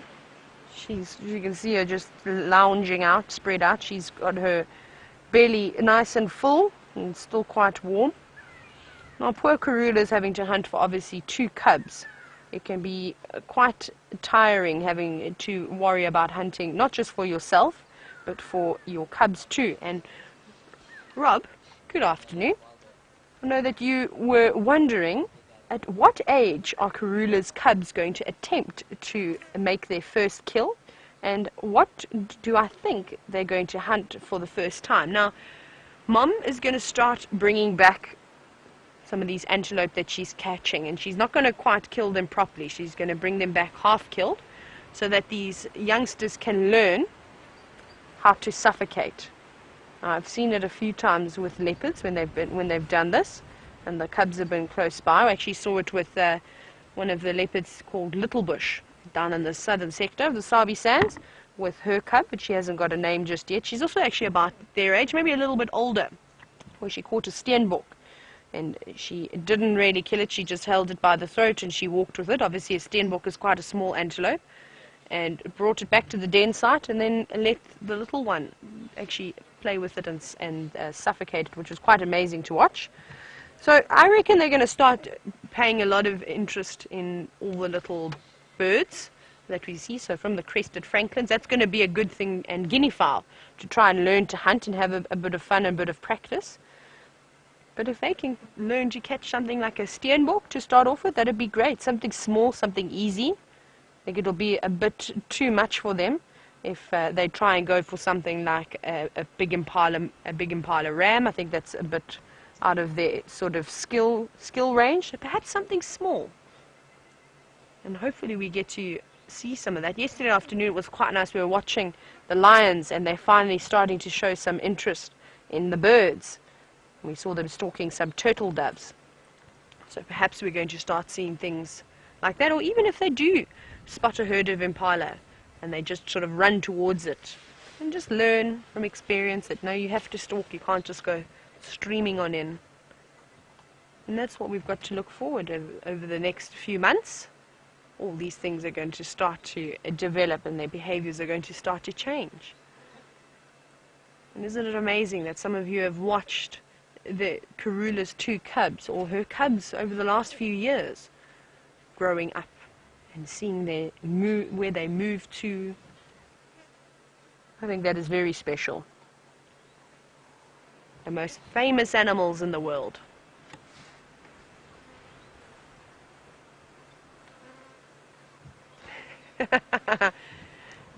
Hello, Cameron. So, Cameron wants to know, firstly I must say, Cameron, you're 6. Welcome, I'm glad you're watching us, and keep watching us. Now, Cameron, you're wanting to know, does the female cub, does the girl cub, ever get an opportunity to come through and eat in the kill in the tree? Yes, she does. However, we're not sure where she is at the moment. Possibly she's still full. Maybe she ate a little bit earlier. And that's what happens, is when there's food available, they don't have to eat at set times all the time. If you're feeding hungry, well, then you can get up and you can come and have something to eat. It's sort of like at home, Cameron, when you're feeling thirsty. I'm sure you just go to the fridge and you get some juice and you drink it, or you get some water. You don't always have to ask Mom to do it for you. So that's exactly what happens with the leopard. So maybe she's eaten already and now she's sleeping. But unfortunately, the boys, they need to eat lots. Sort of like my brother. When my dad would do the grocery shopping, and you'd come home, and you'd think he hadn't even been out yet to do the grocery shopping because he would have eaten everything. So Hosanna is a growing man. He needs to eat his fill so he can become big and strong like his dad. Oh, careful. So as we're sitting here watching him, we're definitely seeing an improvement in him sort of balancing and able to pull and drag that carcass around. He's getting much better. So there's improvement every minute. But you see, he does get a bit excited every now and then and lose his footing. I just hope he doesn't fall, because luckily it's not too far away, so I suspect he will be fine. And I wonder if it's true with leopards and the other big cats, because I know domestic cats, they say they always land on their feet when they fall. Now I wonder if that's true with the leopards. See, they're biting on the face now, sort of eating the cheeks, and then possibly moving on towards the neck. But you're going to have to pull the hair out there. Mom didn't do that for you.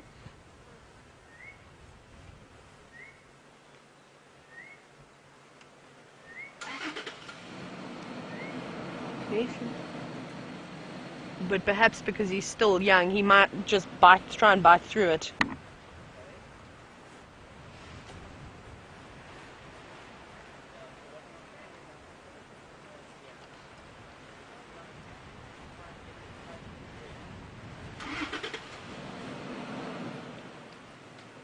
Yes, he's being quite lazy.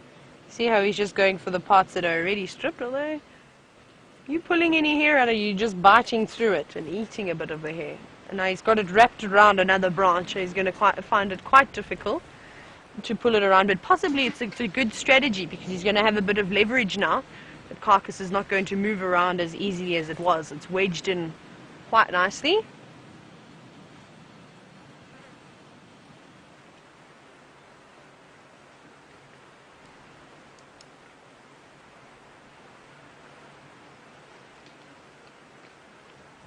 can hear, I don't know if you can hear him crunching away. The wind is definitely picking up. We're even starting to feel a breeze now down in this drainage, and we weren't feeling a breath of wind earlier. I wonder where Shongile is hiding. It would be nice if she came out.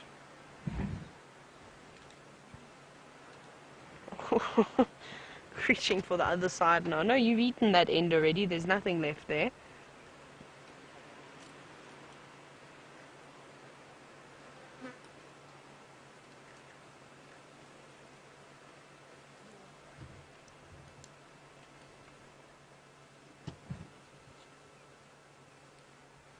I bet it must sound so quiet for all of you. Possibly you can hear the wind as it's gusting through here, and the odd orange-breasted bushrack calling coffee, tea and me in the distance, and Hosanna crunching on some bones.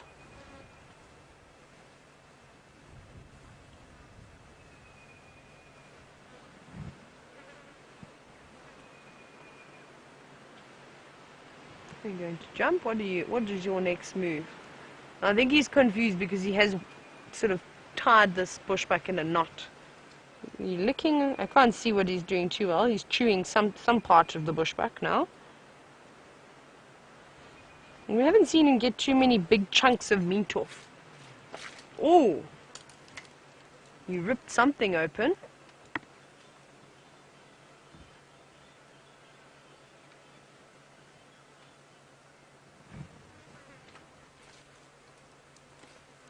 They've actually eaten quite a large portion of this bushback. Now that it's been turned around quite a bit, you can see it a little bit better. Possibly they're going to finish it tonight and then move off by tomorrow morning.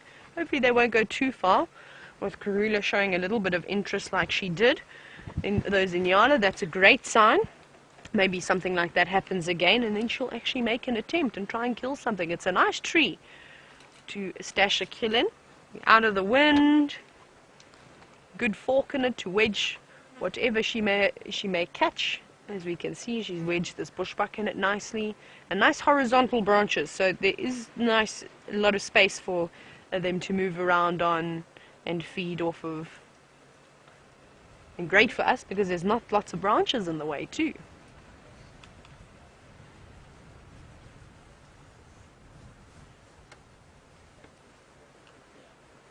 That's just amazing. That light is just getting better and better by the minute.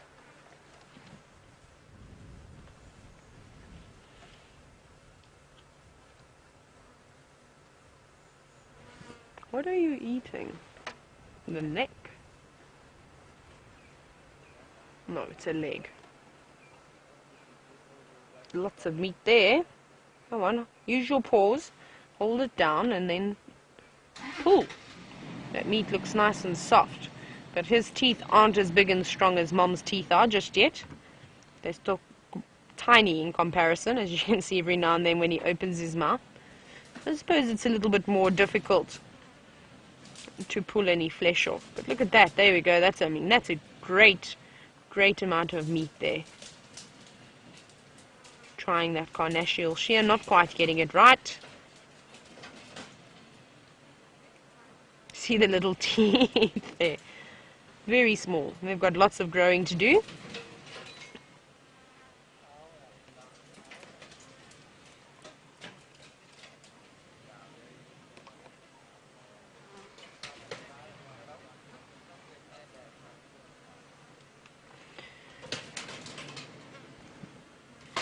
So Atif was wondering this afternoon which the cats are the most dominant between a cheetah, a leopard and a jaguar. Now, unfortunately, Atif, we don't get any jaguar in this part of the world. However, jaguars are slightly larger than leopards. So in terms of who is bigger and stronger, it would have to be a jaguar. But here in Africa, out of the two that you mentioned, the cheetah and the leopard, I'd have to say the leopard. But if you are comparing all the big cats that we have here in Africa, the lion definitely wins. The lion is definitely the king of the savanna bush. Much larger, They also live in family groups, they live in prides, and they're the only sociable cat in the world, which makes them so successful. Leopards, cheetah, jaguars, tigers, they're all solitary. Obviously it's quite difficult if you don't have others to help defend you or help hunt. Life is very tough. You're constantly looking over your shoulder and you've got no one else to help you look around and look for potential danger. Here we go, finally got through to some good chunks, but still struggling. Karula would be eating this with ease. Smell it again now.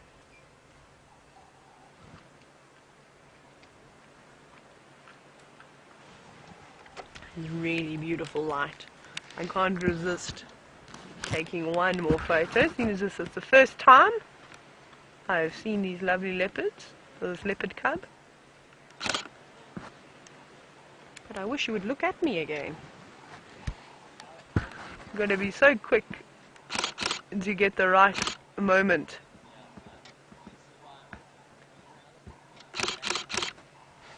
Just catching that lovely light as it hits Hosanna's eyes.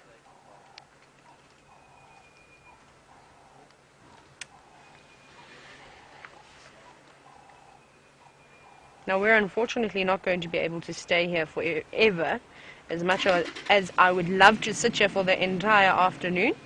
I know that there are some other guides that would like to come and see Karula and her lovely cubs, but we can probably sit here for a little bit more longer.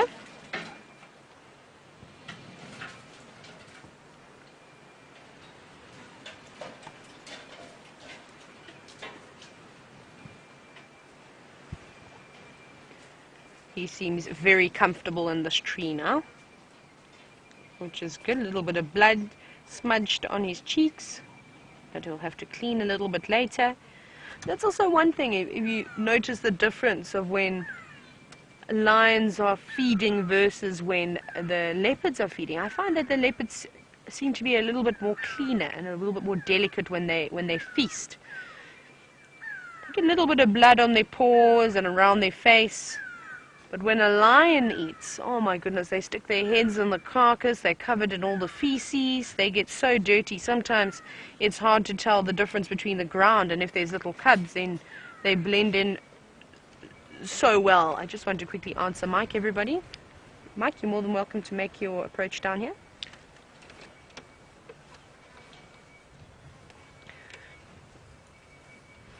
So I think that's quite nice, the difference. Sort of leopards being a little bit more graceful when they feed versus those messy lions. Though when it comes to the best scene and photographic opportunities, it's always nice seeing a lion feasting when they stick their heads out and their entire head is covered in blood. That's quite special.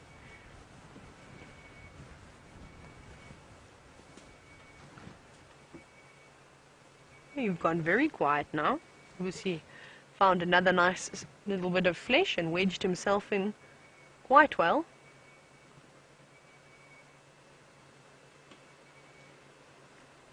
Do you think you could eat like that, hanging from a tree with your feet standing on either side of a branch, wedging themselves in?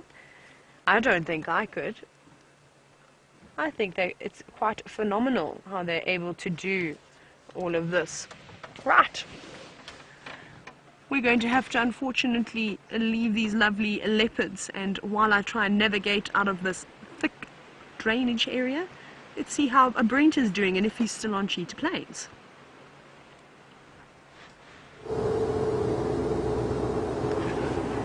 So apart from a slight squiz at Mr. Q, the Cheetah Plains is quite barren, so we've started making our way back towards Nkuhuma, and hopefully those lions might still be around Buffelshoek Waterhole, so we'll go have a look there. But remember, this is a live African safari. You've been seeing those leopards live with Tayla, and remember, questions at wildearth.tv or #SafariLive on Twitter. If you've got any questions or wonderings or musings about the magical African wildlife?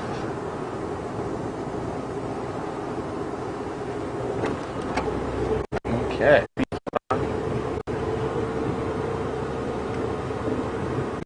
Candice, I'd like to join you there.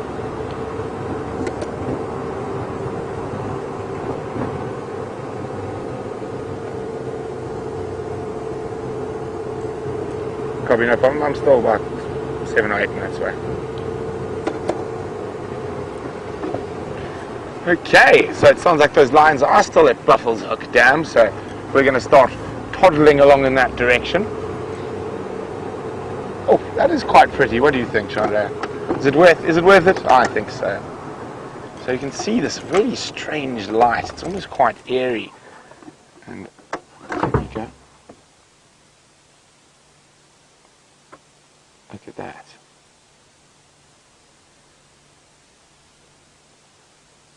Isn't that pretty? Minus the electricity poles, yes. Yes, that's why we have to zoom in above the poles. Right, we're going to keep toddling on. Now, of course, I know a lot of you will be ecstatic to know that Commander Bond will be back tomorrow. Yes, I think it's tomorrow. Wait, what day are we? Are we Thursday or Wednesday? See, the one thing about living out in the bush, we do lose track of days, dates, and things like that. Okay, so it's Wednesday, I hear. So, no, Bond will be back on Friday. But probably only on drive on Saturday.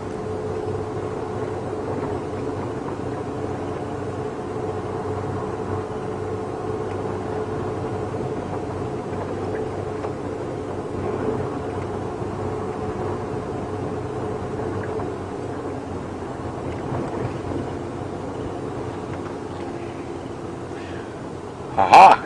Now Jason's asked a very interesting question. And have I ever heard of a king cheetah? And are there any on cheetah plains? Okay, now, strangely enough, haha, of course I've heard of a king cheetah. Now, oh, there's a car coming. Let me just get off the road. We don't cause traffic jams. There we go. Okay. So a king cheetah is a form of menelism. So it's basically a color variation, and unfortunately this is one of the pictures I have. Now that is of a king cheetah skin. Now you can see how the spots actually merge into stripes. Now this area was actually quite famous for king cheetah, and that's one of the last king cheetah from the wild, and it was caught in Acorn Hook. Now, Acorn Hook is not far from where we're sitting right now. So there is a possibility that king cheetah genetics are still here in this area. They haven't been seen since the 70s, though. Now, what probably happened is that, well, because it was such an anomaly, those cheetah were actually caught and moved around, and they're at breeding centers and places like that. And it's not impossible that the genetic line still lies in this area, but it's more than likely that most of that little genetic variation have been moved out. But fingers crossed, you never know. We could always see a king cheetah.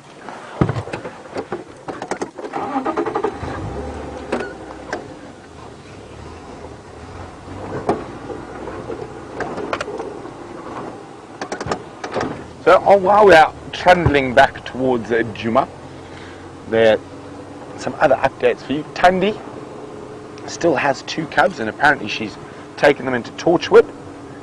And Shadow, of course, has been mating with Tingana, so it's most likely that, unfortunately, her cub has moved on to the next plane. There you go. Hello people, goodbye people. And what other cat reports can I give you? Oh, Inchila has been popping up and around all over the place. Last I heard, she was very close to Nkuhuma on the boundary with Sibambili at One Eye Pan. She had a kill there, but I didn't hear anything more today. That was yesterday. think that's about all the cat updates I've got for you at the moment. It was quite funny when we saw quarantine. DeAndre says to me, "Oh, have you heard about quarantine?" And I said, "Well, no, DeAndre, I actually have no idea about quarantine." And literally, as he said that, I heard on the radio that he'd killed a reed bug. Now, we are about to go through the Mulwanini, which is another one of the little dry riverbeds. Unfortunately, there's a whole tribe of gremlins that live at the bottom of the Mulwanini, so we often lose signal as we cross through. So to avoid you having that dastardly gremlin interference, let's go see how Tayla's doing. We made it out of that treacherous drainage line, safe and sound, no holes in the tires, not yet, which is good for us. And I think we got a fantastic sighting, and I'm hoping that all the other guests that get to come and have a look at that get to have as great of a sighting as we did. We were very spoilt. It's nice to see how Karula woke up the entire process. That's my favorite thing. That's how I like to see it happen slowly and not just get there when the action is all happening. You need time to prepare for these things. So it was perfect timing this afternoon. Who have we got? Let's see who we've got flying in the distance. I can't really see.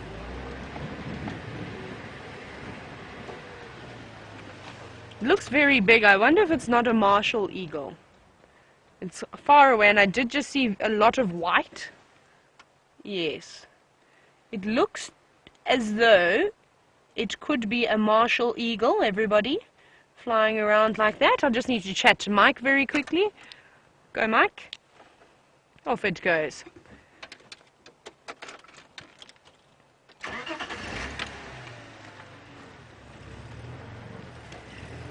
Big negative. If you carry on shortcut Gallagher, you take the second shortcut that goes towards the cut line. You go along that Ndlela, you will see that there is a very prominent 2-track running south. And then you drive on that for quite some time, but you'll eventually get to the Big Dip again. Just guiding Mike into the sighting. That was quite nice, a martial eagle soaring in the distance.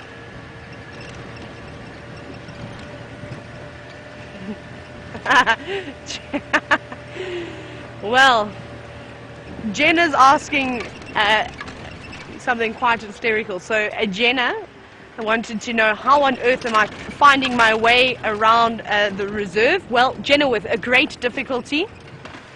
You get to learn the roads quite easily once you've worked on more than one reserve before, which obviously makes it a little bit easier. I find that the first reserve you work on, those roads are the hardest roads to learn, just because you're very unsure of how to navigate through the bush. You don't realize how important landmarks are. So trees, big termite mounds, because there's no road signs out here, I'm afraid. So I was very fortunate enough to be given a map. That's typically what happens. And then you learn the map off by heart, really. The more and more you drive the roads, the better you get. And I'm getting there. I know Duma now, all right. I'm going to show you the little magpie shrike. Struggling to hold on in the wind. But once I've mastered cheetah plains and Arathusa, I'll get there eventually. Then I'll be very happy, and off they go. There's another one still over there.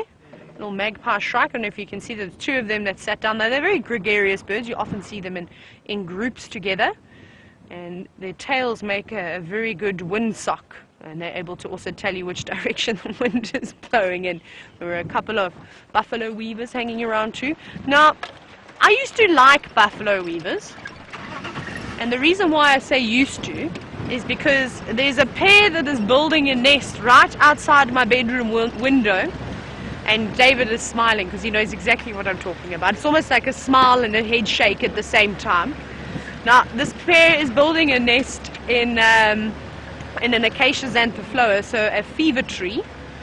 And every morning as that sun comes up, you hear them chatting away, and they don't stop building. So that might be actually something that we'll have to try and show you some photos of. So I'll try and get some photos of their nest and how well they're going, but I just wish they wouldn't build it outside my window, or at least be quiet if you are having a morning to sleep in. When you're driving first thing in the morning, it's not a problem. It's actually a great alarm system. Oh, actually, we beat them. We get up before the sun comes up. We beat them a little bit, but it can be a bit pesky and a bit frustrating at times. And they don't stop. They go the whole day as well. They're very, very busy, hard workers. It's very windy, everybody. Feels like I'm in a tunnel of wind at the moment. I'm trying to hold on my cap. I actually have to pull it down, so I apologize if you hear a noise, just so that it stays on my head and it doesn't hit anybody in the face. I see quite a few impala jumping around up in the distance, so we're going to make our way towards those impala and see what they are going and racing around for. Possibly the wind, maybe one just got a fright, but we'll go and investigate now. Just taking our time as we get there. We're in no rush, we're on safari. We get to just bumble around and see the most amazing things. We're almost there. I feel like I'm going to have to put a safety belt on David. Not because of my driving, but because the wind is so strong. He's holding onto the camera for dear life.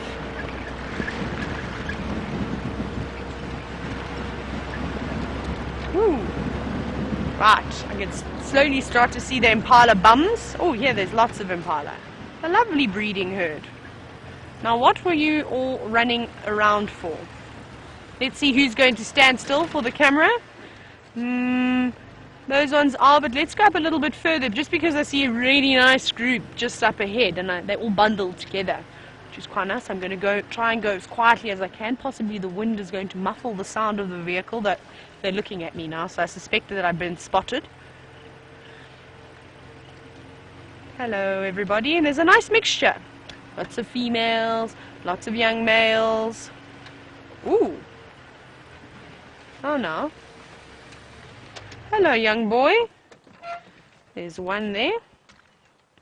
So, everybody, we're on a bit of an incline. There's the young male that I was talking about. It's a really big herd. They're on either side of the road.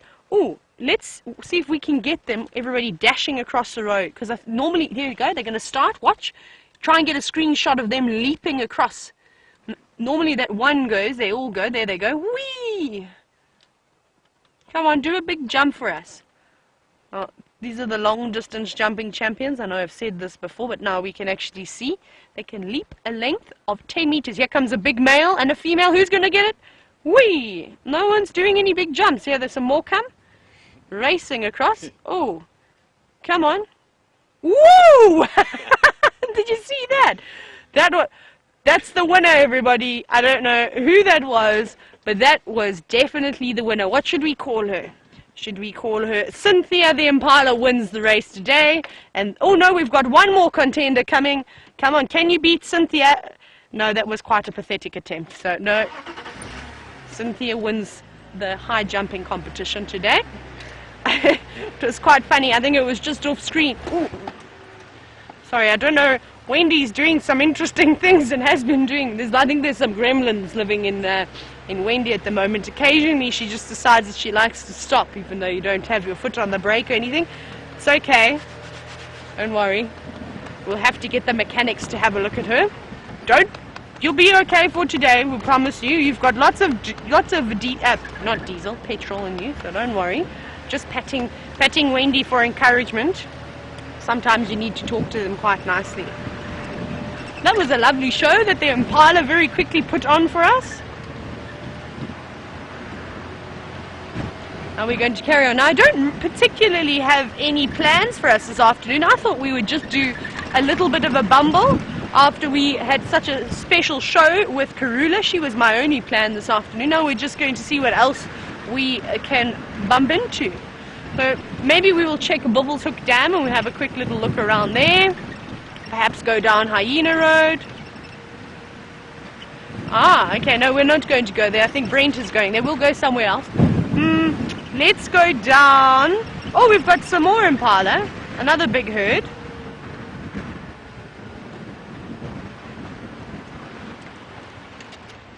There's lots of them again.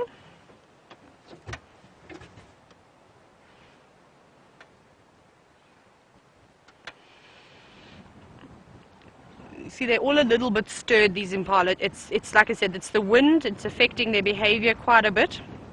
And this is also quite nice, you can see all that lovely green grass that's come through. It's growing quite quickly, but unfortunately I think it's reached its maximum length. And Donna, welcome back.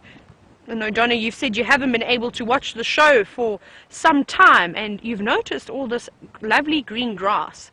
Now, Donna, we had some rain while you were away, about a week and a bit ago. We had about 36 mils of rain that came showering down on us. It was fantastic. I was very frightened, though, because of the big thunderstorm. It was pretty, it was beautiful, but it did scare me. I couldn't sleep that night. And that is why you see all this lovely green grass, and you can see that the impala are a lot happier. Some of them were starting to look a little bit thin, but now they've all sort of fattened up quite nicely, and it's perfect timing as well. But we've managed to have that little downpour, just so that all these female impala that are pregnant, you can see a lot of them are quite round, but they do get a little bit of food, a little bit of nutrients for their unborn babies. They're very, very unsettled. They keep moving away, looking towards us. Some of them dart off. The lovely big male. He's looking at us now. Yes, don't worry, we're not interested in your ladies. We're just watching you. Look at it. Look. Oh, I don't know if we're going to get them. Straight in front. I'm wondering if some more are going to come through, everybody. Sorry, I think I gave David a bit of a fright.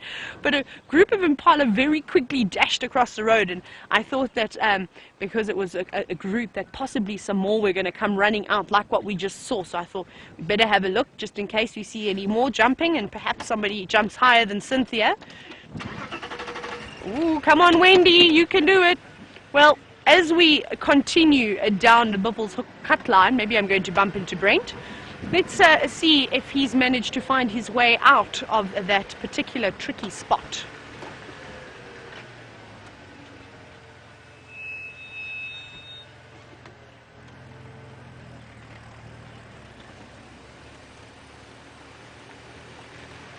Ah, okay, everybody have a look at this. Can you see all the lion tracks? Look at all these wonderful lion tracks that we found, everyone. It's got a little bit difficult to see, but that's a big male footprint that you can see there. There's lots and lots of them there. So perhaps they were walking along here at some point today. Some of them look like they're from maybe after game drive this morning. They look to be on top of some of the tire tracks, which is quite nice. And I know now that Brent is possibly going to be following up on those lines. So we're not going to head to them. Right. Finally, as we speak of male lions, Brent has got one for you.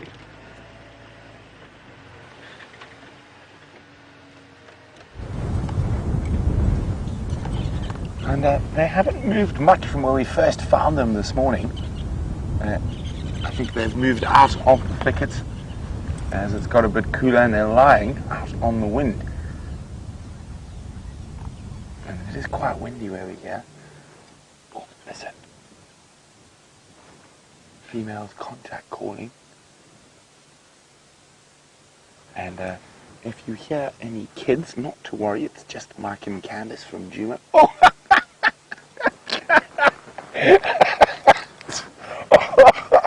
Sorry, he got a fright from something that flew into his hole in the face, and he literally leapt up. Shame, big boy.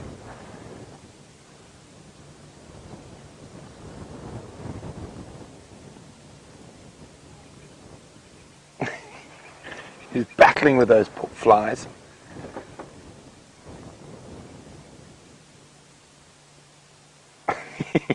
Back to sleep.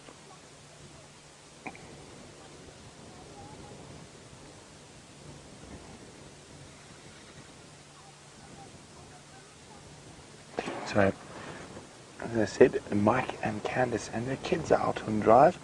So, what an awesome way to grow up. So just like I did from a very young age, sitting on the back of a game drive vehicle.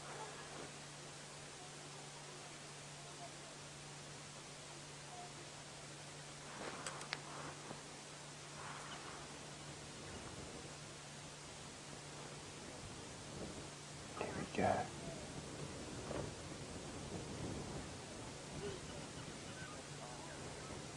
Look at that. It's quite chilly. The temperature's dropped quite a bit in the last little while.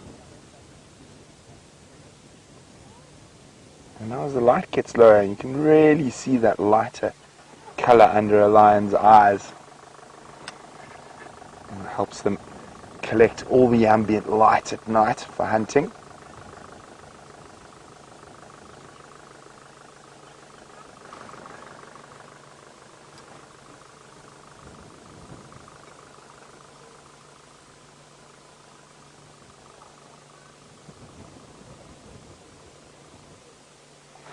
Hi, Daniel.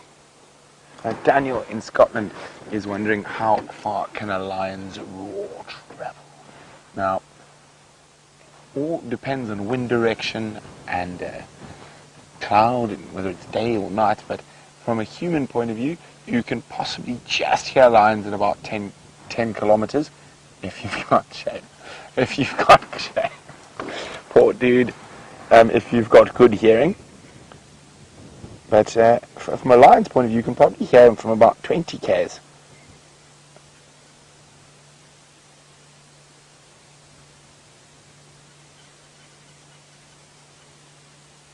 He can't wait for that to heal. Is that some booty leaf on his leg there? Or was that another hole? It's another hole. Aren't you just full of holes, mister? So I'm going to try to get a little bit closer to it and get parallel to him.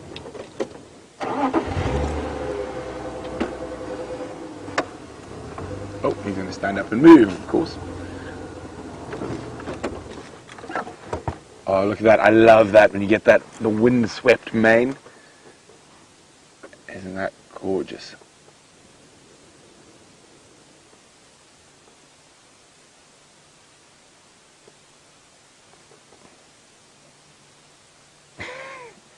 Don't rub your hole on me. Massive gape. Oh, what is she seeing?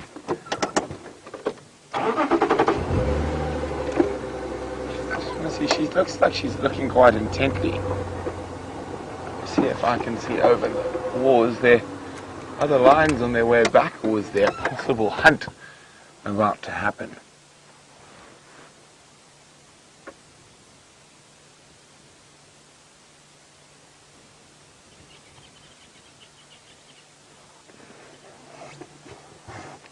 She's definitely noticed something. No. Not that interesting.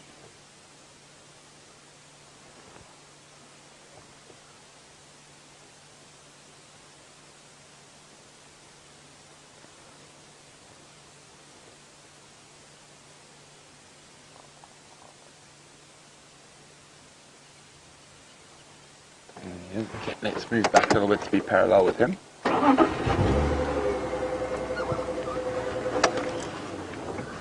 Hey, big boy.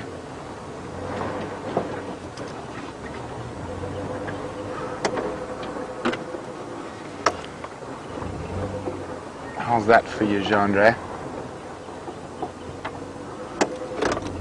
So Judy in California says, is it just me or is the swelling getting worse? Now, Judy, I think it's actually gone down a bit. So 2-3 days ago, he was battling to open his eye, but now he can open the eye quite fully, so his swelling has gone down a little bit.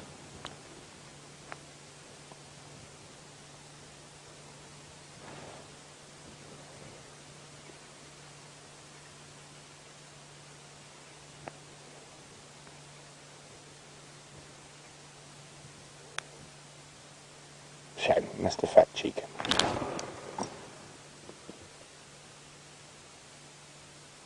There are still maggots in there. Okay, sorry, I'm just going to try. There are still a few maggots in there. And see, there's a fly. Oh no, there's maggots inside still.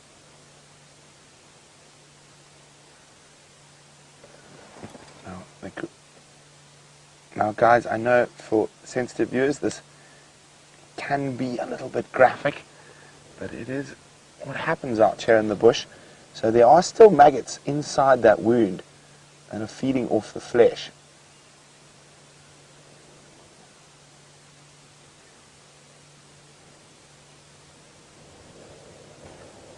Now in some cases, there we go, you can see one there,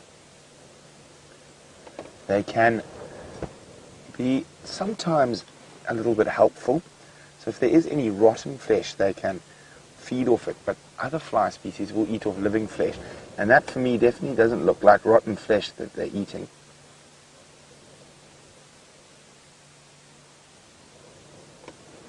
Shame, big boy.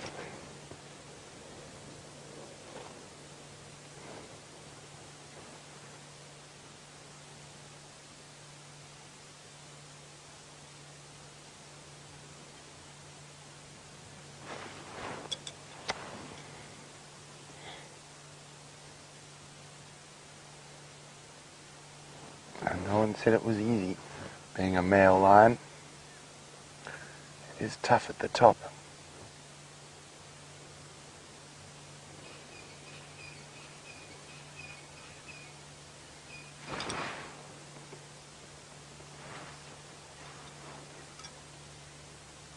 See some blood dripping out of the wound.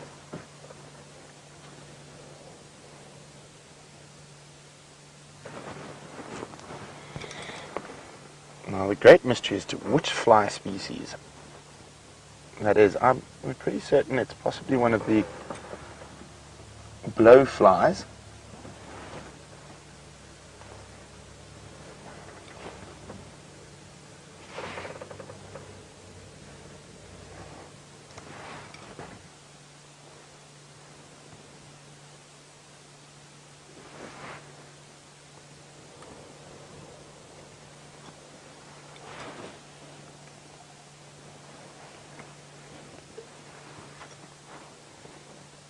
It looks like she's seen something or possibly even heard something.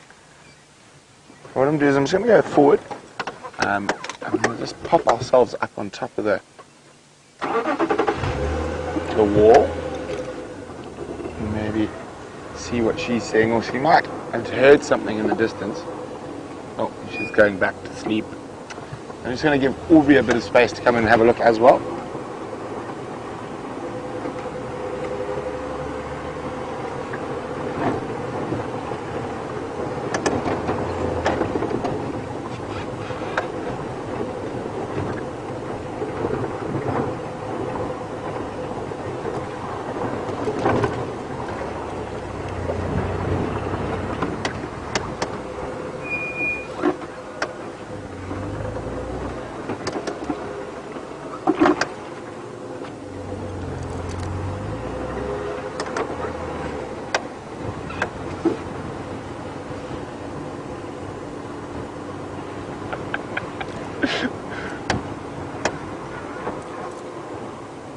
Well, Jeffrey, I'm trying to think of what to say to this. So, Jeffrey in Texas says, please can we name this Birmingham boy Fort after the largest crater, asteroid impact crater in the world, which is in South Africa, due to the large crater in his face. Well, Jeffrey, I don't know. I can't see why not. What do you think, Chandra? Chandra is non-committal. Well, let's put it to a vote. Who thinks we should call him Fort with the large crater in his face? Let's look at the lights now. And also, I want to talk about the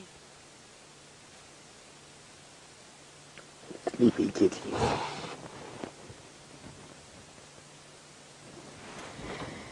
I'm actually going to get my camera out in case she opens her eyes. I think that'll make quite a nice photograph. So I hope you guys get some screenshots of that beautiful young Nkuhuma lady.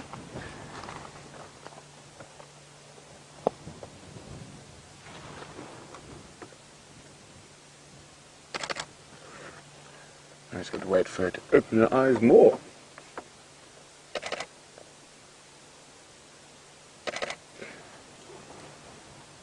Remember to share your screenshots on our Facebook page or on Twitter with the hashtag SafariLive.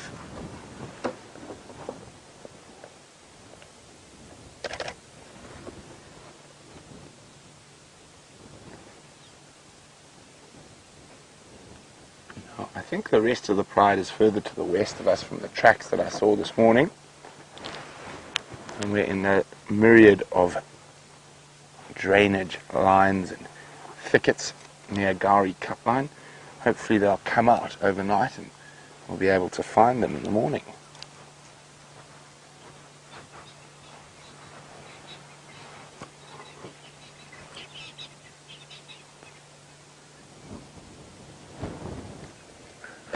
There we go, just waiting for her to open her eyes ever so well. Okay, so we're going to sit here. Hopefully these lions get moving or get busy, one of the two. But while we do that, let's go back to Tayla, who's got an exquisite African sunset to show you.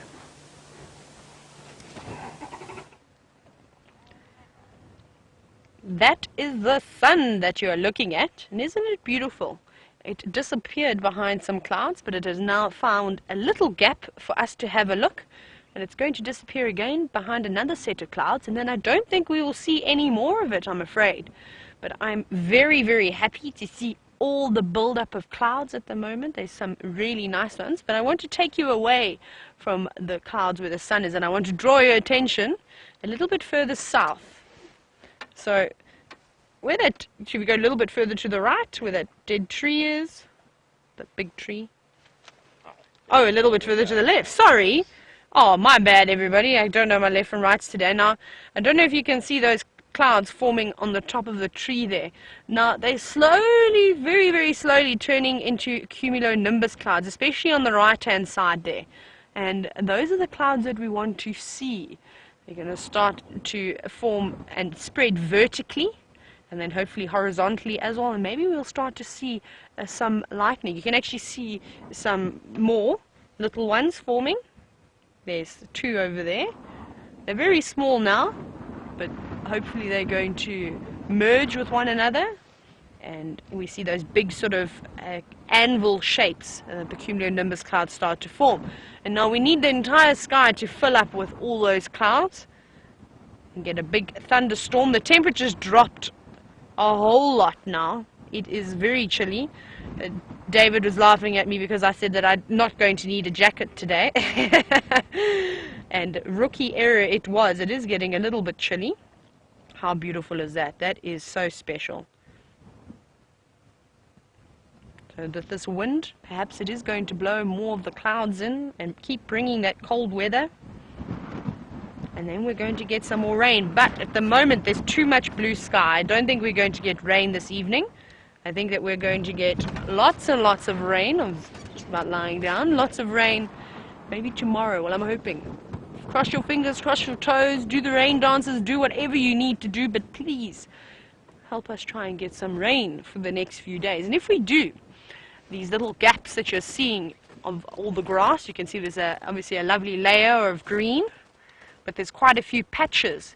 And if we do get some more rain, that rain will allow those roots to be able to spread a little bit further and sprout some growth on top of the surface. And then we'll have a lovely carpet of green. There'll be no white at all. And then possibly the grass will grow to about that long. At the moment, it's sort of only growing probably about the length of my hand. And that's it. Sorry, my hands are now very dirty, everybody, for patting Wendy and trying to encourage her to not break down on us this afternoon. So we still haven't decided on what we're doing. Oh no, come on Wendy. That was close.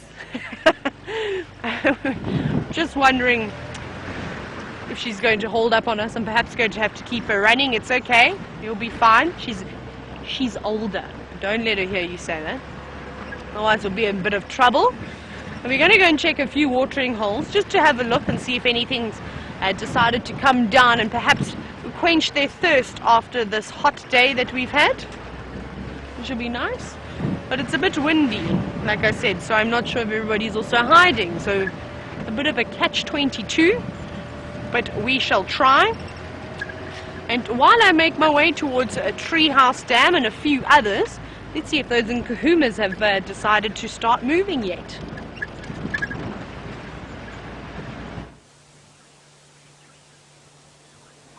Not much happening. She's just given a few contact calls and changed her position quickly. That's also quite a nice screenshot there.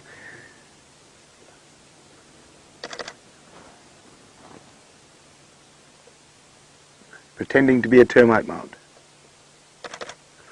Now she was contact calling in the direction she's facing, and that is to the west, where I think possibly the rest of the pride might be in one of these impenetrable thickets.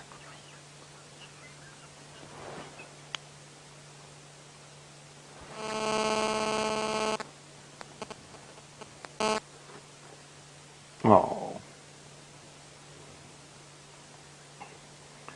Now, I think she's probably going to try and give this guy the slip at some point. And I definitely think their honeymoon is over, so to speak. Although he looks to still be feeling a little amorous.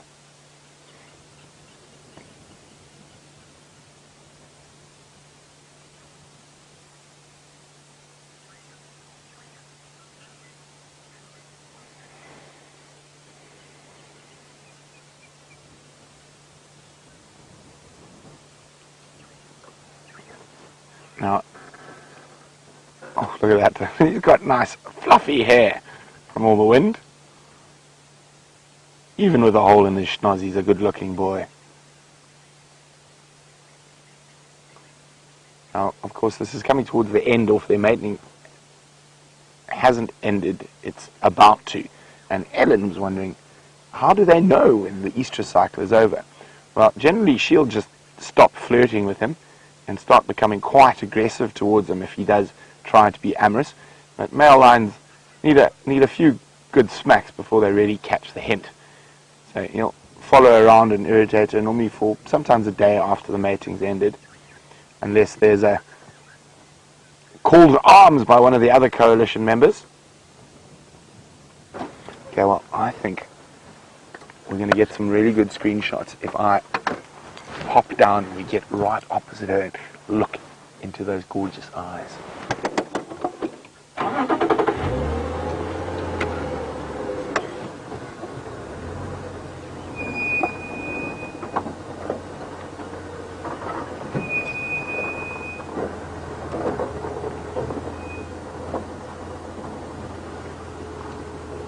Say when, Jean-Andre.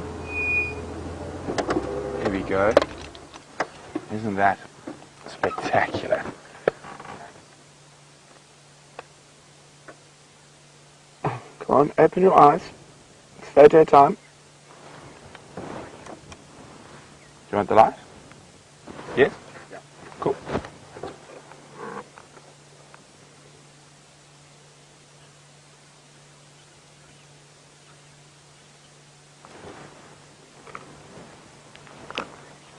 I always love watching a lion's eyes when they're sort of half dozing, half awake, and they sort of slowly close. Now see they open again a little bit.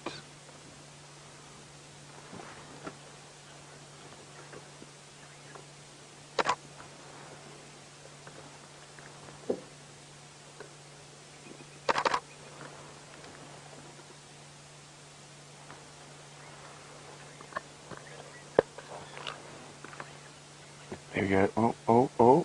It's getting heavy. Heavy.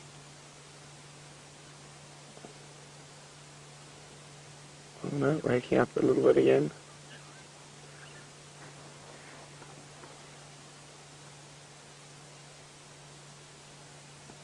Now, one of the reasons they've probably moved up and out into the open on the dam wall with the strong wind is because of the flies. So this wind will keep some of the flies at bay, of course not all of them, as you can see there.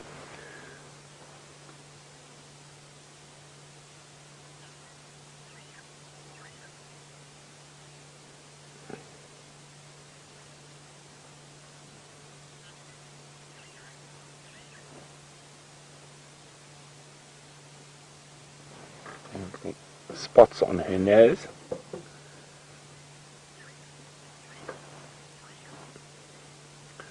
Now, in some cases, as she gets older, that nose will darken.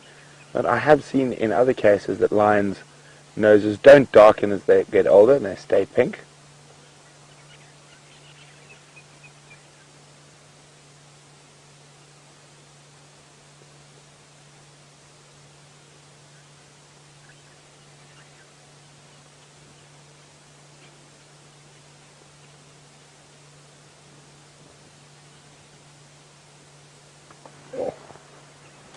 It's quite magic sitting this close to Africa's biggest cat. We're about 7 or 8 feet. Oh, bite that fly. You get him.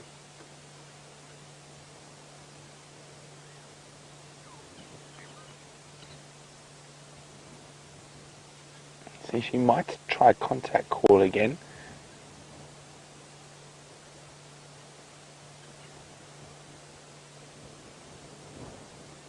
Wind is actually getting stronger.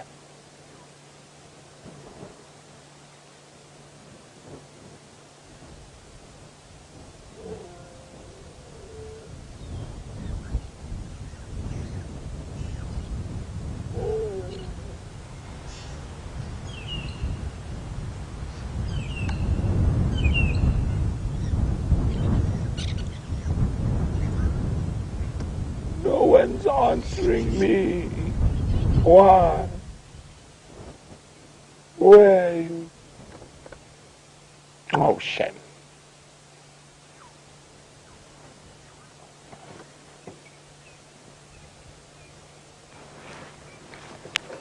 I don't think there's going to be too much movement from these big cats.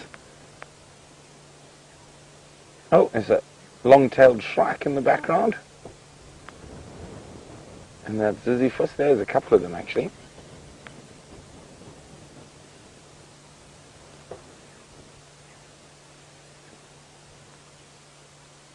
And you can see how strong the wind is just from how that shrike is battling to balance.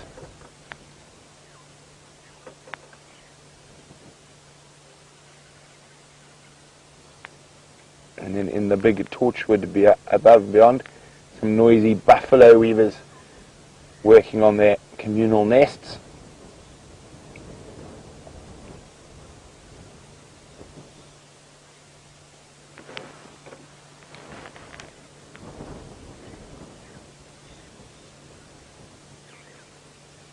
Those nests are impenetrable. Look, there we go. There's one threading in a nice thorny branch.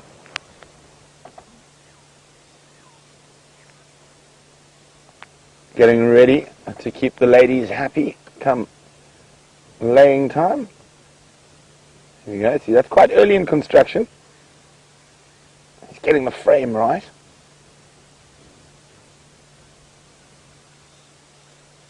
Now, of course, the best real estate is in the center of those nests. The guy building on the left, you know, that's new suburb, undeveloped yet. He's in the what's it, the speculative market, and he's hoping that by building there on the edge, it's going to become the middle one day, and someone else will build next to him, and he'll be in a better prime spot to attract the females.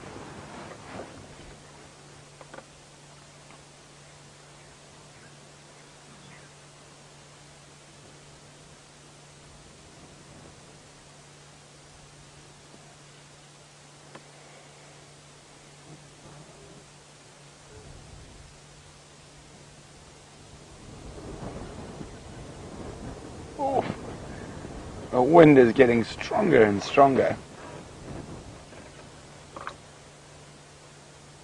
So it is getting cooler, and I've got a hunch that we might find the rest of the Nkuhumas around Gowrie Cutline. So I think we're going to leave these two for now and make our way to see if we can find the rest of the pride.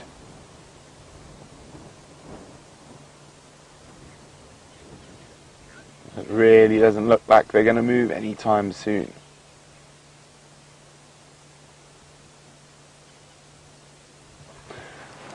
Bye, YouTube.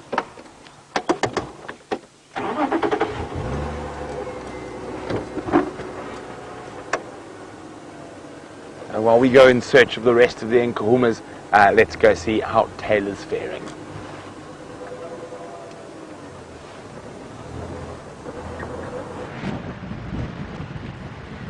It's very, very windy. It's getting very cold now.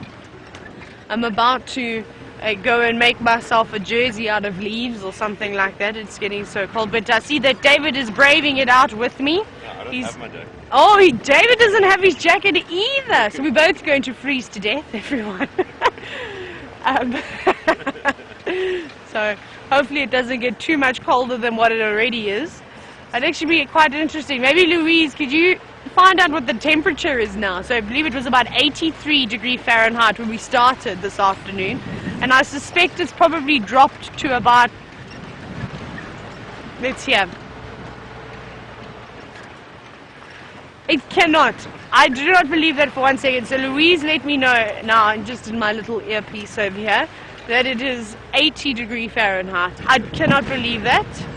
It cannot be 27 degrees Celsius. It is a lot more cold than that. Louise, your thermometer is broken. You need to get another one. Because we're sitting here, I'm about to start rubbing my arms vigorously to try and keep warm. Now everything else has also run away from us. Even the impala have all fluffed up a bit and moved on into the thicker vegetation. But maybe it's a bit chilly because we're actually on the move. And we've got a lot of wind blowing towards us, so there's quite a chill factor that comes with the wind as well. So that's probably it. While everybody sits inside with their lovely warm jerseys. I wonder if Brent was clever enough to bring a jacket out this afternoon. But David, we've learned our lesson, haven't we? We've learned our lesson. We'll never leave a jacket behind, no matter how hot it is. So we're still slowly making our way towards the dam. I got distracted. I was talking and looking for animals and things, and then I forgot to take the right turn. So we're going the scenic way around at the moment, but we'll get there eventually. And I was hoping the weather was going to stay nice and warm, because then we would have been able to have looked for some frogs. But I don't think there's any chance of frogs with this chilly weather. All the insects, I think the beetles, the scorpions, they're all going to hide away, stay in their leaf litter under the bark. I don't think there's any need for them to come out tonight. But we're getting there slowly. The only thing that is around at the moment is, sorry. We've got another update from Louise. So Louise says it's actually 77 degrees Fahrenheit, so it's a little bit colder, but it still feels much colder than that. But when you stop, it's not so bad. But then I have to put my foot on the accelerator, and then we get that wind again. So I'm taking wrong turns. I obviously don't know this part of Duma very well just yet. So Jenna, remember you were asking me earlier about how I get away around? Dave helps me, and whoever else is working the camera. And then occasionally I have to bring out my phone as well and put the GPS on, and then use the Google Maps and whatever it may be, and try and find my way around there. All right. Well, I fix this little roadblock. I think I heard correctly, but I think you're heading over to Brent now.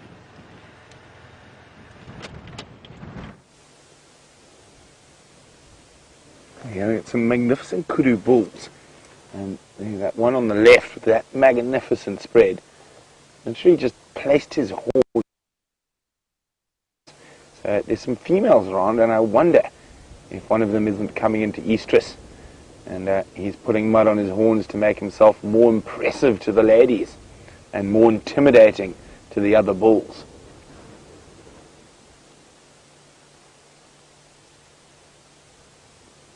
Now, we've been noticing some interesting behavior from the kudu bulls. Okay. There we go, look at that.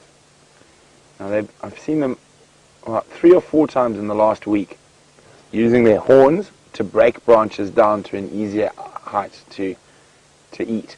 It looked like you might do that there for a second. Oh, and gave him a fright.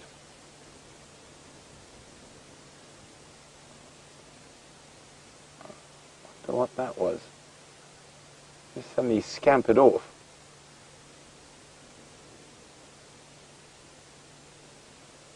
There's still some females at the back.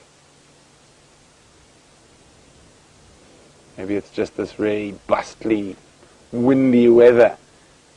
And the lions have been around this area a lot, so there could be scent of lions around.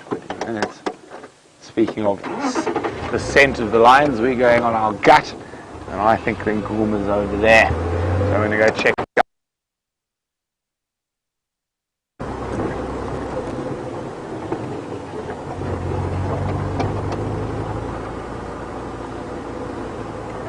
listen for a second, although it's difficult in the wind.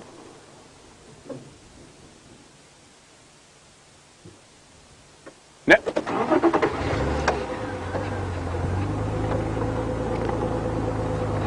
Where did I put my shkogo? Ah, there's my shkogo. All this wind sending my mane flying about.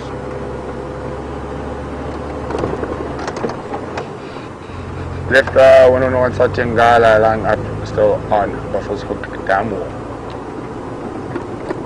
So last tracks I had of the Pride were going in here, and I'm hoping that while it's cooler they might pop out on the other side.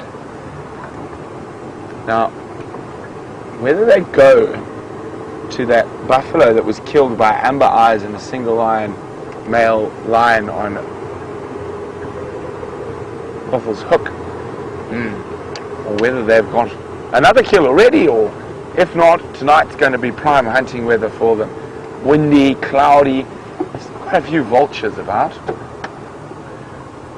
We'll get a good view of them from the other side. Oh, excuse me, the hiccups, where do those come from? Let's just let young, there we go, there goes one of those vultures I was just mentioning. Might be worth, it's a bit late now, but it might be worth taking a walk in here tomorrow morning. Hello? Hello, Michael? Yeah. Very well, and yourself? Very well. Did you go check on that carcass in Buffalo's Hook? No, not today. Okay. No problem. Yeah. Enjoy, guys. Okay, let's move on. See what else we can find.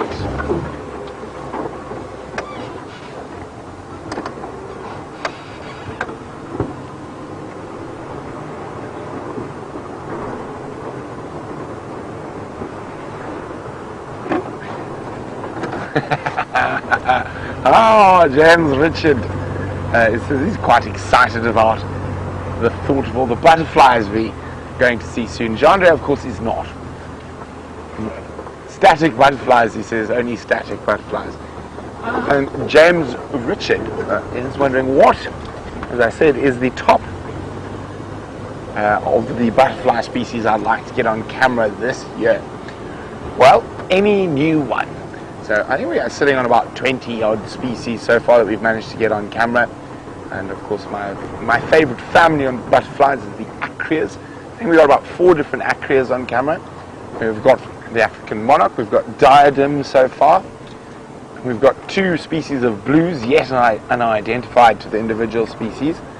We've got guinea fowl, we've got yellow pansy, blue pansy, ox-eyed pansy. So we're on 13 so far. What else am I forgetting on the butterfly front? Ah, the joker, 14. I know I'm missing a few. Oh, brown-veined white, broad-banded grass yellow, African vagrant. So we're around 20 that we've got on camera. So any to add to that list, and of course, just in case everyone forgot over the dry season, to reacquaint ourselves with the butterflies that we've already got as well. I'm just excited for butterflies in general. Now, as I said, I think the lions are in this area, and I'm just all the rest of the Nkuhumas with the cubs. I'm hoping that if it gets cooler, they might pop out. Now, I'm going to just ask if anyone's checked on that buffalo carcass that is in Buffalo's Hook. Stations, did anyone check on that Nyari carcass in Buffalo's Hook today? It'll be wet for our answer.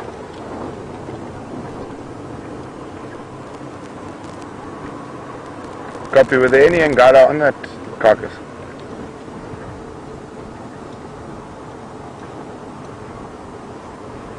Standing by.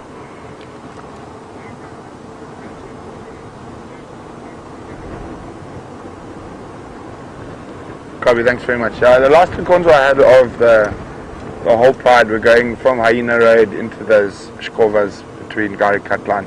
I'm checking Gari Katlan down towards Central now. Okay, so apparently only vultures, so they abandoned almost a full buffalo. I wonder where they are. Or have they got another buffalo in the block? They are the incredible Nkuhumas after all.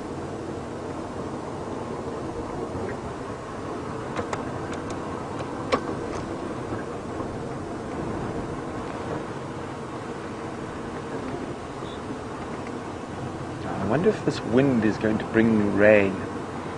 I don't know. I don't know just yet. What do you think, Chandra?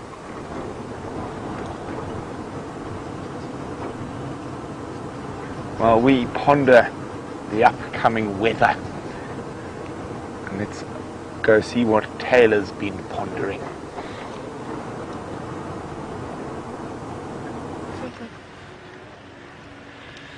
So we went to the wonderful Treehouse Dam, and unfortunately there was nothing there, just a little bit of water, but we've got some more puddles, as you can see, little puddles here, but it doesn't seem like there are any frogs or any life in here, just a couple of leaves. And while we were sitting at Treehouse Dam, we did hear some elephants screeching. Now that's what we're looking for.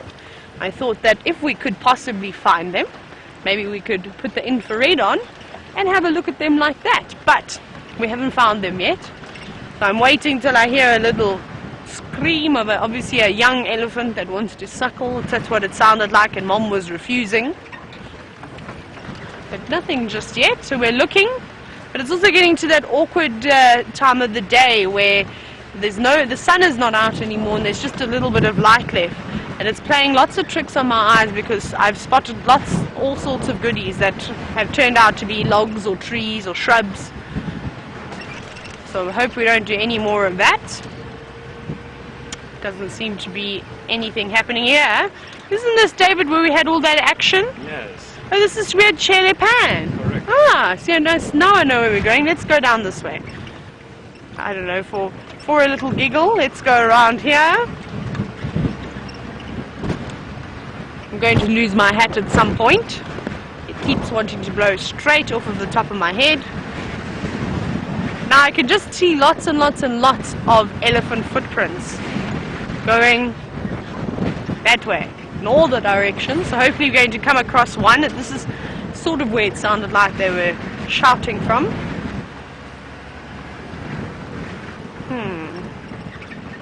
But nothing just yet. And the clouds have definitely come over this evening. We actually have a look.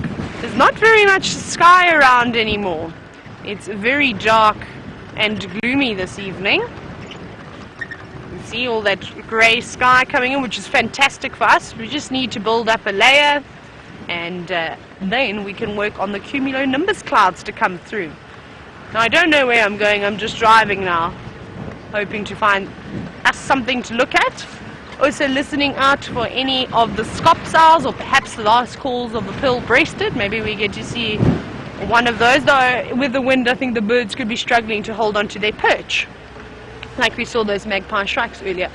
Their tails were sort of moving around quite a bit. Here we go. We're going in and down towards the Muati.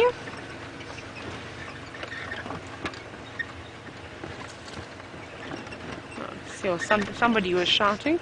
Who's shouting here? Drongo. Drongo, what are you shouting at? Oh, we've got some Inyala though. You're not shouting. I don't think they're shouting at the Inyala. Let's come around here. Let's go stealth mode. There are the Inyala. Sorry everybody, I parked on a bit of the slope, but it was the only way that we could see them, because there's lots of trees. But they're moving out from the Muati and they're coming up and feeding along this little drainage thicket. Very hard to see that those are actually impala with the fading light. It's a bit too light still to put the infrared on. Let me go forward. Maybe we can get a shot of this drongo that is making lots of noise. No, don't fly. just flew straight past us, unfortunately, and off he goes. He's shouting. He's unhappy about something. Come on, Wendy. Still going on. Perhaps he's just declaring his territory to everyone else. Oh, look what the elephants left us. Let me quickly pick up this route, everybody. I don't have to go too far. Yeah. I can even still stay connected, so I don't have to hold my breath, but I have to stay close. Oh, it's a bit longer than I thought. Now, this is actually some evidence that the elephants were here, as you can see. And now if you look over here, the root where they've actually been chewing on it, it's still wet. So it's most likely not too old. They're perhaps munching on here just maybe an hour ago or so. But they pulled it right out of the ground, and unfortunately this is not going to live. Though I suppose if I planted it into the ground, it should be alright. You can see they munched on quite a few of the roots, and they didn't eat any of the leaves. Obviously wasn't too tasty. Off you go, tree. Now I need to climb it. Now my hands are really dirty. Very dirty. And I also just wanted to move that off the road so it doesn't become an obstruction. That drongo is very unhappy. I don't know why it is so unhappy this evening. Oh, I'm coming apart, everybody. Please bear with me. My mic pack just fell out of my pocket. Okay, I'm in and I'm ready to go. Wendy, no, Wendy's not. Come on, Wendy. You can do it. You rev her like a race car every now and then, but she'll be alright. She'll make it. Right, is it time for lights? It could possibly be time for lights. Ooh.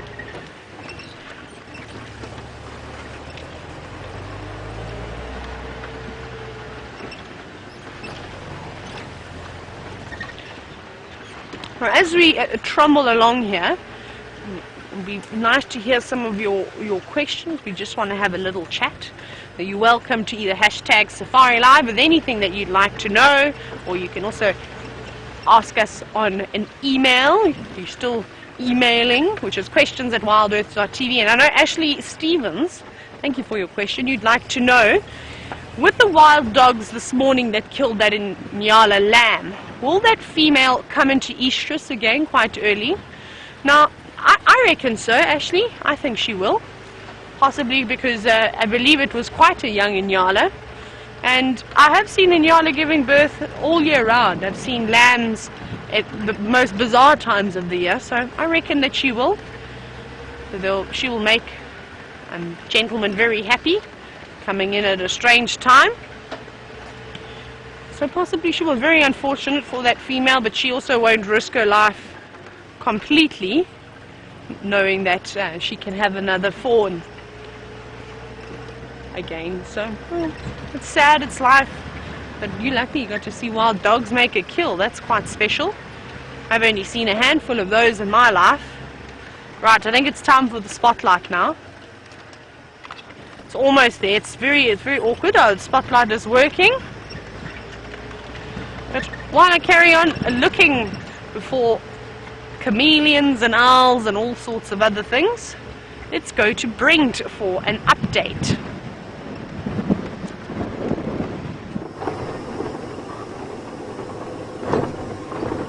Well, it seems like we have a very similar plan. Owls, chameleons and bush babies. And I've got one extra on my list. Frogs. But again, it seems when you go looking for frogs, it's windy, which is not great frogging weather. Now, I wonder who's going to be the first to spot the first chameleon after the rains. I was searching with very much intent.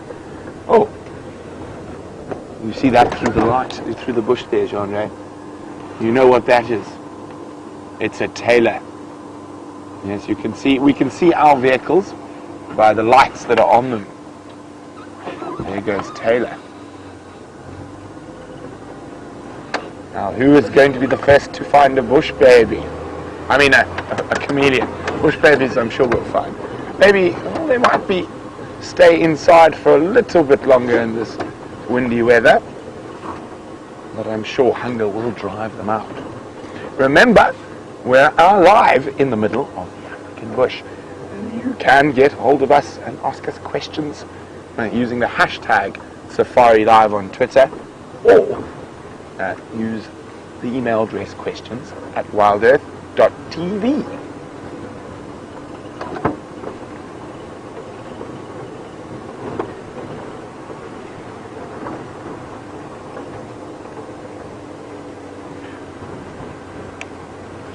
Hi, Bill. Now, Bill has caught me without my insect book, but I will try to explain it to the best of my ability. Now, Bill is wondering what is the difference between a moth and a butterfly. Now, this is not always steadfast, but as a general rule, moths are nocturnal and butterflies are diurnal. So moths are out at night and butterflies during the day. However, of course, there are exceptions. There are daylight moths and there are nocturnal butterflies. So, moving along. The main difference from a physiological point of view is their antennae. Now, if you look at their antennae, ooh, there's an owl. Very slowly. Thought I saw an owl flash past us. Bill, I haven't forgotten. Don't worry. I'll explain now. I just want to see if we can... There he is. At the back. Now, who is it?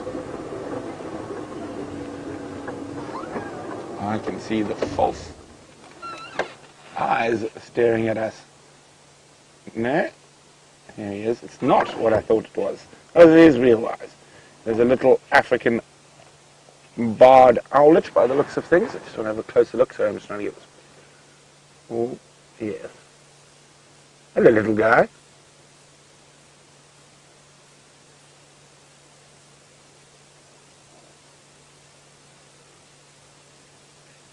So he's out hunting already. Oh, off he goes. Maybe he saw something to pounce on. Oh, isn't that wonderful, little barred owlet? Oh yeah, so well, carrying on about moths and butterflies for Bill. So if you look at the antennae, even some of the moths have a very, very fine, but it's feathered. So there's little other bits coming off the antennae, where there is a butterfly. It does not. It's a single with a bulb on the end. Now also, butterflies almost exclusively feed on nectar. Now they are attracted to strange things like buffalo urine and stuff from time to time to get moisture from. Moths mostly are nectar feeders, but you do have, bushbuck. Ooh, nice big male bushbuck. Unfortunately it is, we don't shine our spotlights on the diurnal animals. So the reason for that is the spotlight can affect their eyes very briefly, but it might put them at a slight disadvantage for a short time. And of course, we're not here to interfere, we are here to observe. Now the nocturnal animals, their eyes are designed differently and they are able to withstand the spotlight without it affecting their eyesight at all. Now this is always a good little chameleon spot as we come out of the Milwaukee. Check the quarries carefully.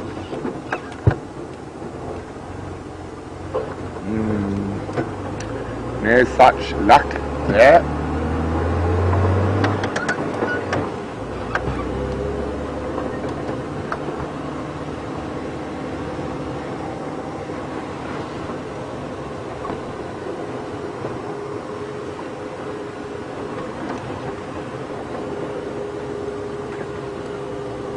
Now, of course, there's apparently a missing male lion somewhere in this area. That's why I'm driving down here again as well.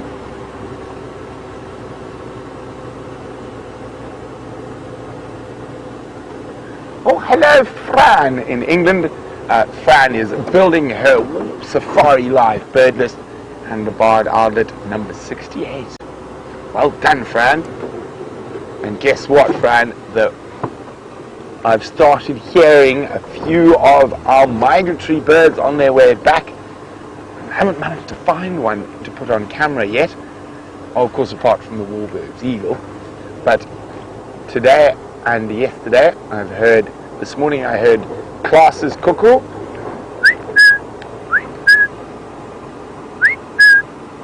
and very exciting, before sunrise this morning I heard the African cuckoo, the first one, which is quite early for it to be back.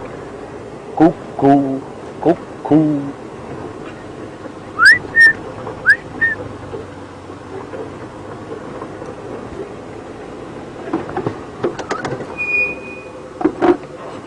Is it another one of those duiker-like other animals? Or is it actually another animal? Can you give me a bit of a zoom in there, please, Chandra? Can you see? That eye there. Oh, that's a duiker. That's a duiker. Yeah. They're very good at being other animals. You always think they might be something else. They've got very wide set eyes for a little critter. I was hoping it might be a civet.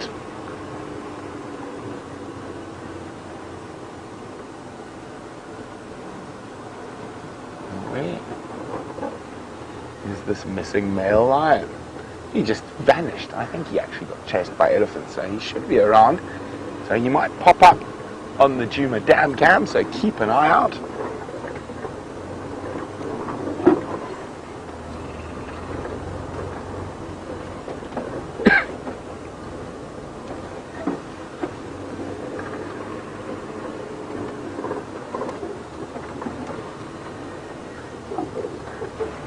Hello, Zaki in Kenya.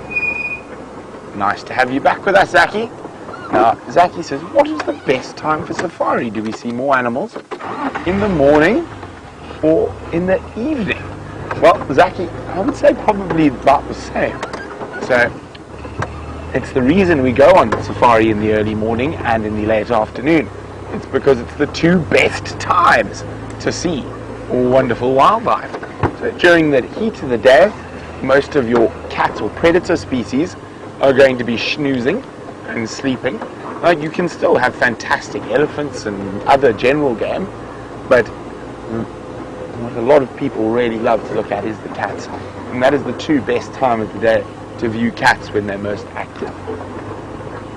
So I would say they're both great times to go on the safari.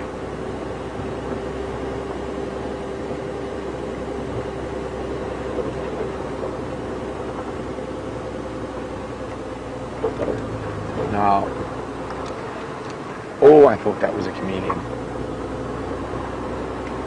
Who is it going to be? Will it be Tayla? Or Jamie? Or Commander Bond?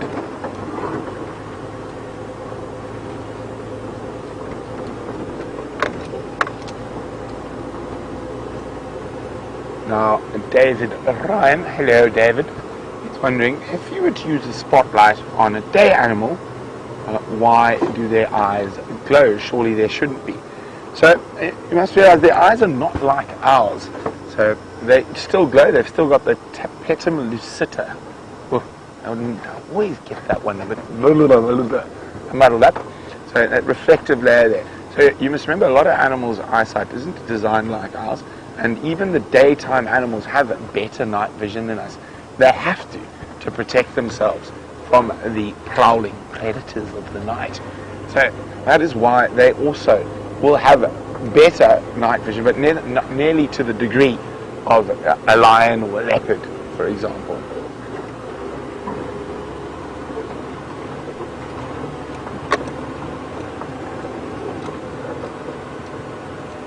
Come on, chameleons!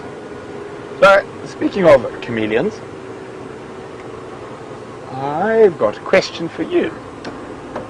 How many chameleon species do we get on Nkuhuma?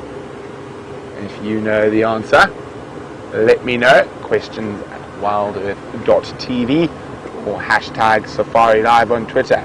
How many chameleon species occur in the Sabi Sands?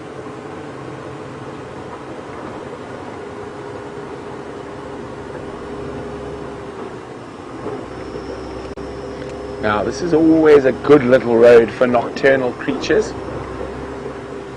and we're going to search carefully through here.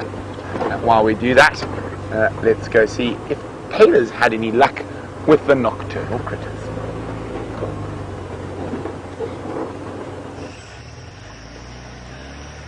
Hello again. Now this is a very, very good area for chameleons, everyone, so I'm just taking it very slow. And something that we're looking at, and I just want to remind all of you, is we're looking for a white reflection that comes off of it.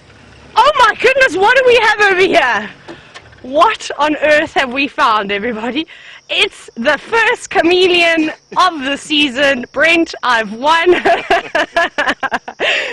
I beat Brent, everybody. I found the first chameleon. Now, this one looks a little bit sick, as you can see. It looks like it's got a bit of a thorn tree growing through its leg. And I'm not sure of what type of species this chameleon is, unfortunately. It looks very much like a flap-neck chameleon. However, it also resembles a southern dwarf chameleon as well. Everybody, I win, I win, I win, I win. I'm so excited. So maybe we should leave that for Brent and get him to come past. What do you think? What do we think? Louise, what do we think? Should we try and tell Brent to come through here and see if he spots it and see what his reaction is? Or have you already told him? Are we trying to okay, no, we won't tease Brent. I think he's jealous that he didn't think of it first. Now I need to rescue the chameleon, everyone, because I can't litter and I can't leave paper here, so I'm going to very quickly jump out. I'll just be just a moment. And I thought that was quite clever, seeing as Brent said he wanted to find the first one. Let me take my very sick chameleon off the tree. Now I can't draw very well. This was a very quick an attempt at trying to draw a chameleon. It was great. Thanks. David said it was great. I think that's the first chameleon I've actually ever drawn, so I felt like as though the pressure was high. But I hope you enjoyed that, and I hope that just made you laugh a little bit. Seeing as we've been searching and searching for these chameleons over the last week, we're suspecting that they should start to come out shortly. So hopefully we will get one. How funny would it be if we actually managed to find one right now? That would be fantastic. Now everyone, I'm only teasing Brent in case you're getting a bit worried. We all have a little bit of fun and a bit of banter with each other. It's awesome. It keeps us all strong and on our toes. Now I don't know if you can see, there's lots of dust as well. So I'm going to definitely need a shower after this. Oh, what have we got up here? Who have we got? I want to blind him. We've got some impala. I'm going to have to dim my lights. That's right. So I'm wondering, should we go infrared? Should we do a little bit of infrared this evening? How do you feel, David? Good? Yeah, we can. Louise, do you feel good about doing a little bit of infrared this evening? Right. Are you ready for me? I'm switching off everything, turning off my lights. Off, the spotlight is off. Right, we're going to approach these impala now. Hopefully they're not going to run away from us. We're just going to go quietly. Maybe they're not even there anymore. I can't see anything. It's very dark, so I'm looking at my monitor. Oh, no, I can sort of see the road still. Here they're impala. Look at all of them. Lots of them. They actually seem a lot more relaxed with us now than they are during the day. You can see there's someone shining their spotlight in the distance. Now, that's not because of us. A tree rustled because of the wind to the right of me, and now they're all panicked. So you can see how jumpy they become, not just because of the wind, but also because it's night time now and there's not a lot of starlight. There's actually no stars out, no moon tonight. It's very dark. So they're a little bit more panicky, and it's quite thick here, so they can't really see what's coming towards them. I think they're going to actually run off now. They're feeling a little bit nervous, but this is how they are. Perhaps they'll go to a nice open area and maybe have a little bit of a rest. But normally one or two of them will sort of stand up and keep watch, though there's no sort of set member of a herd that will stand and keep watch over them while they all rest. But remember, impala aren't having to chase after their food, so they don't use as much energy throughout the day, so they only need to sleep for a few hours, anywhere between 3 and 4 hours every single day.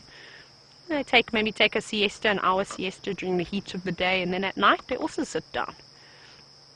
But they don't sleep how we see the lions and the leopards sleeping. Right, I think we're going to let these impala be, and they are looking a little bit nervous. I don't want to upset them too much, but it was a fantastic afternoon, and I hope you all got some wonderful screenshots. But I'm going to have to say goodbye. So from myself and David, have a wonderful morning, and we'll both see you bright and early on the sunrise safari. But let's go over to Brent, and I'm sure he would like to say goodbye to you as well.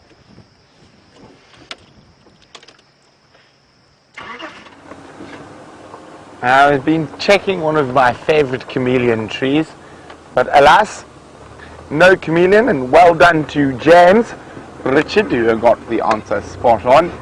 There is only one chameleon species in the Sabi Sands, the flap-necked chameleon. We do not count paper chameleons, and yes, I think most chameleons need a heartbeat. Now, to resort to drawing a chameleon because you can't find one, that's a little sad, Taylor. But don't worry, maybe tomorrow night you will see one, or one of us will. So the race is on, it could be any of us. Who is going to see the first chameleon after the rains?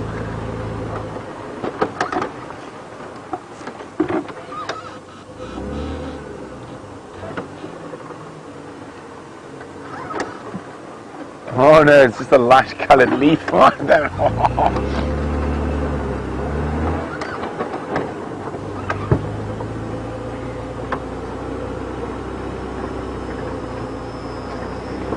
also checked my favourite bush baby spot.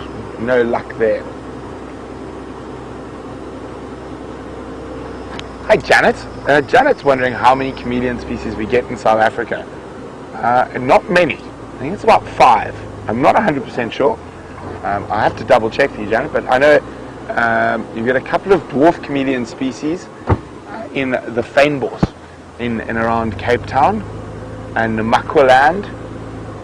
And I think there might be a desert one. I'm trying to remember now. But I don't think too many. I think definitely less than 10.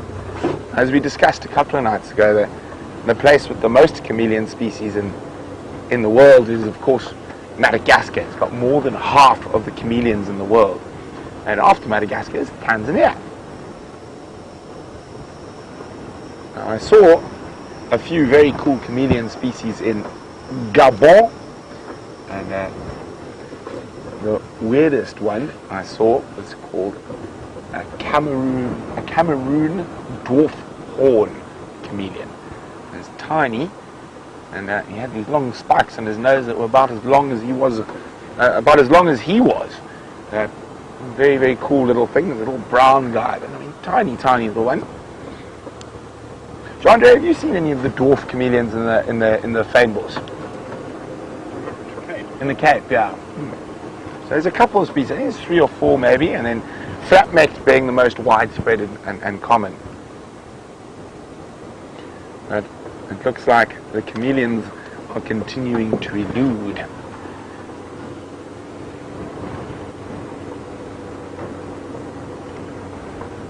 Hopefully we start seeing some snakes as well, that'll be nice. But it has been a wonderful sunset safari with lions and with leopards, elephants. You know, one thing I haven't seen in both drives today, was buffalo. Nkuhuma is keeping Juma quite buffalo free at the moment, and keeping very fat in the process. But from the whole of the Safari Live team, myself and Jean-Andre, it's not a chameleon, it's a leaf. And it was worth a try, but we'll see you bright and early with the sunrise safari. Bon nuit.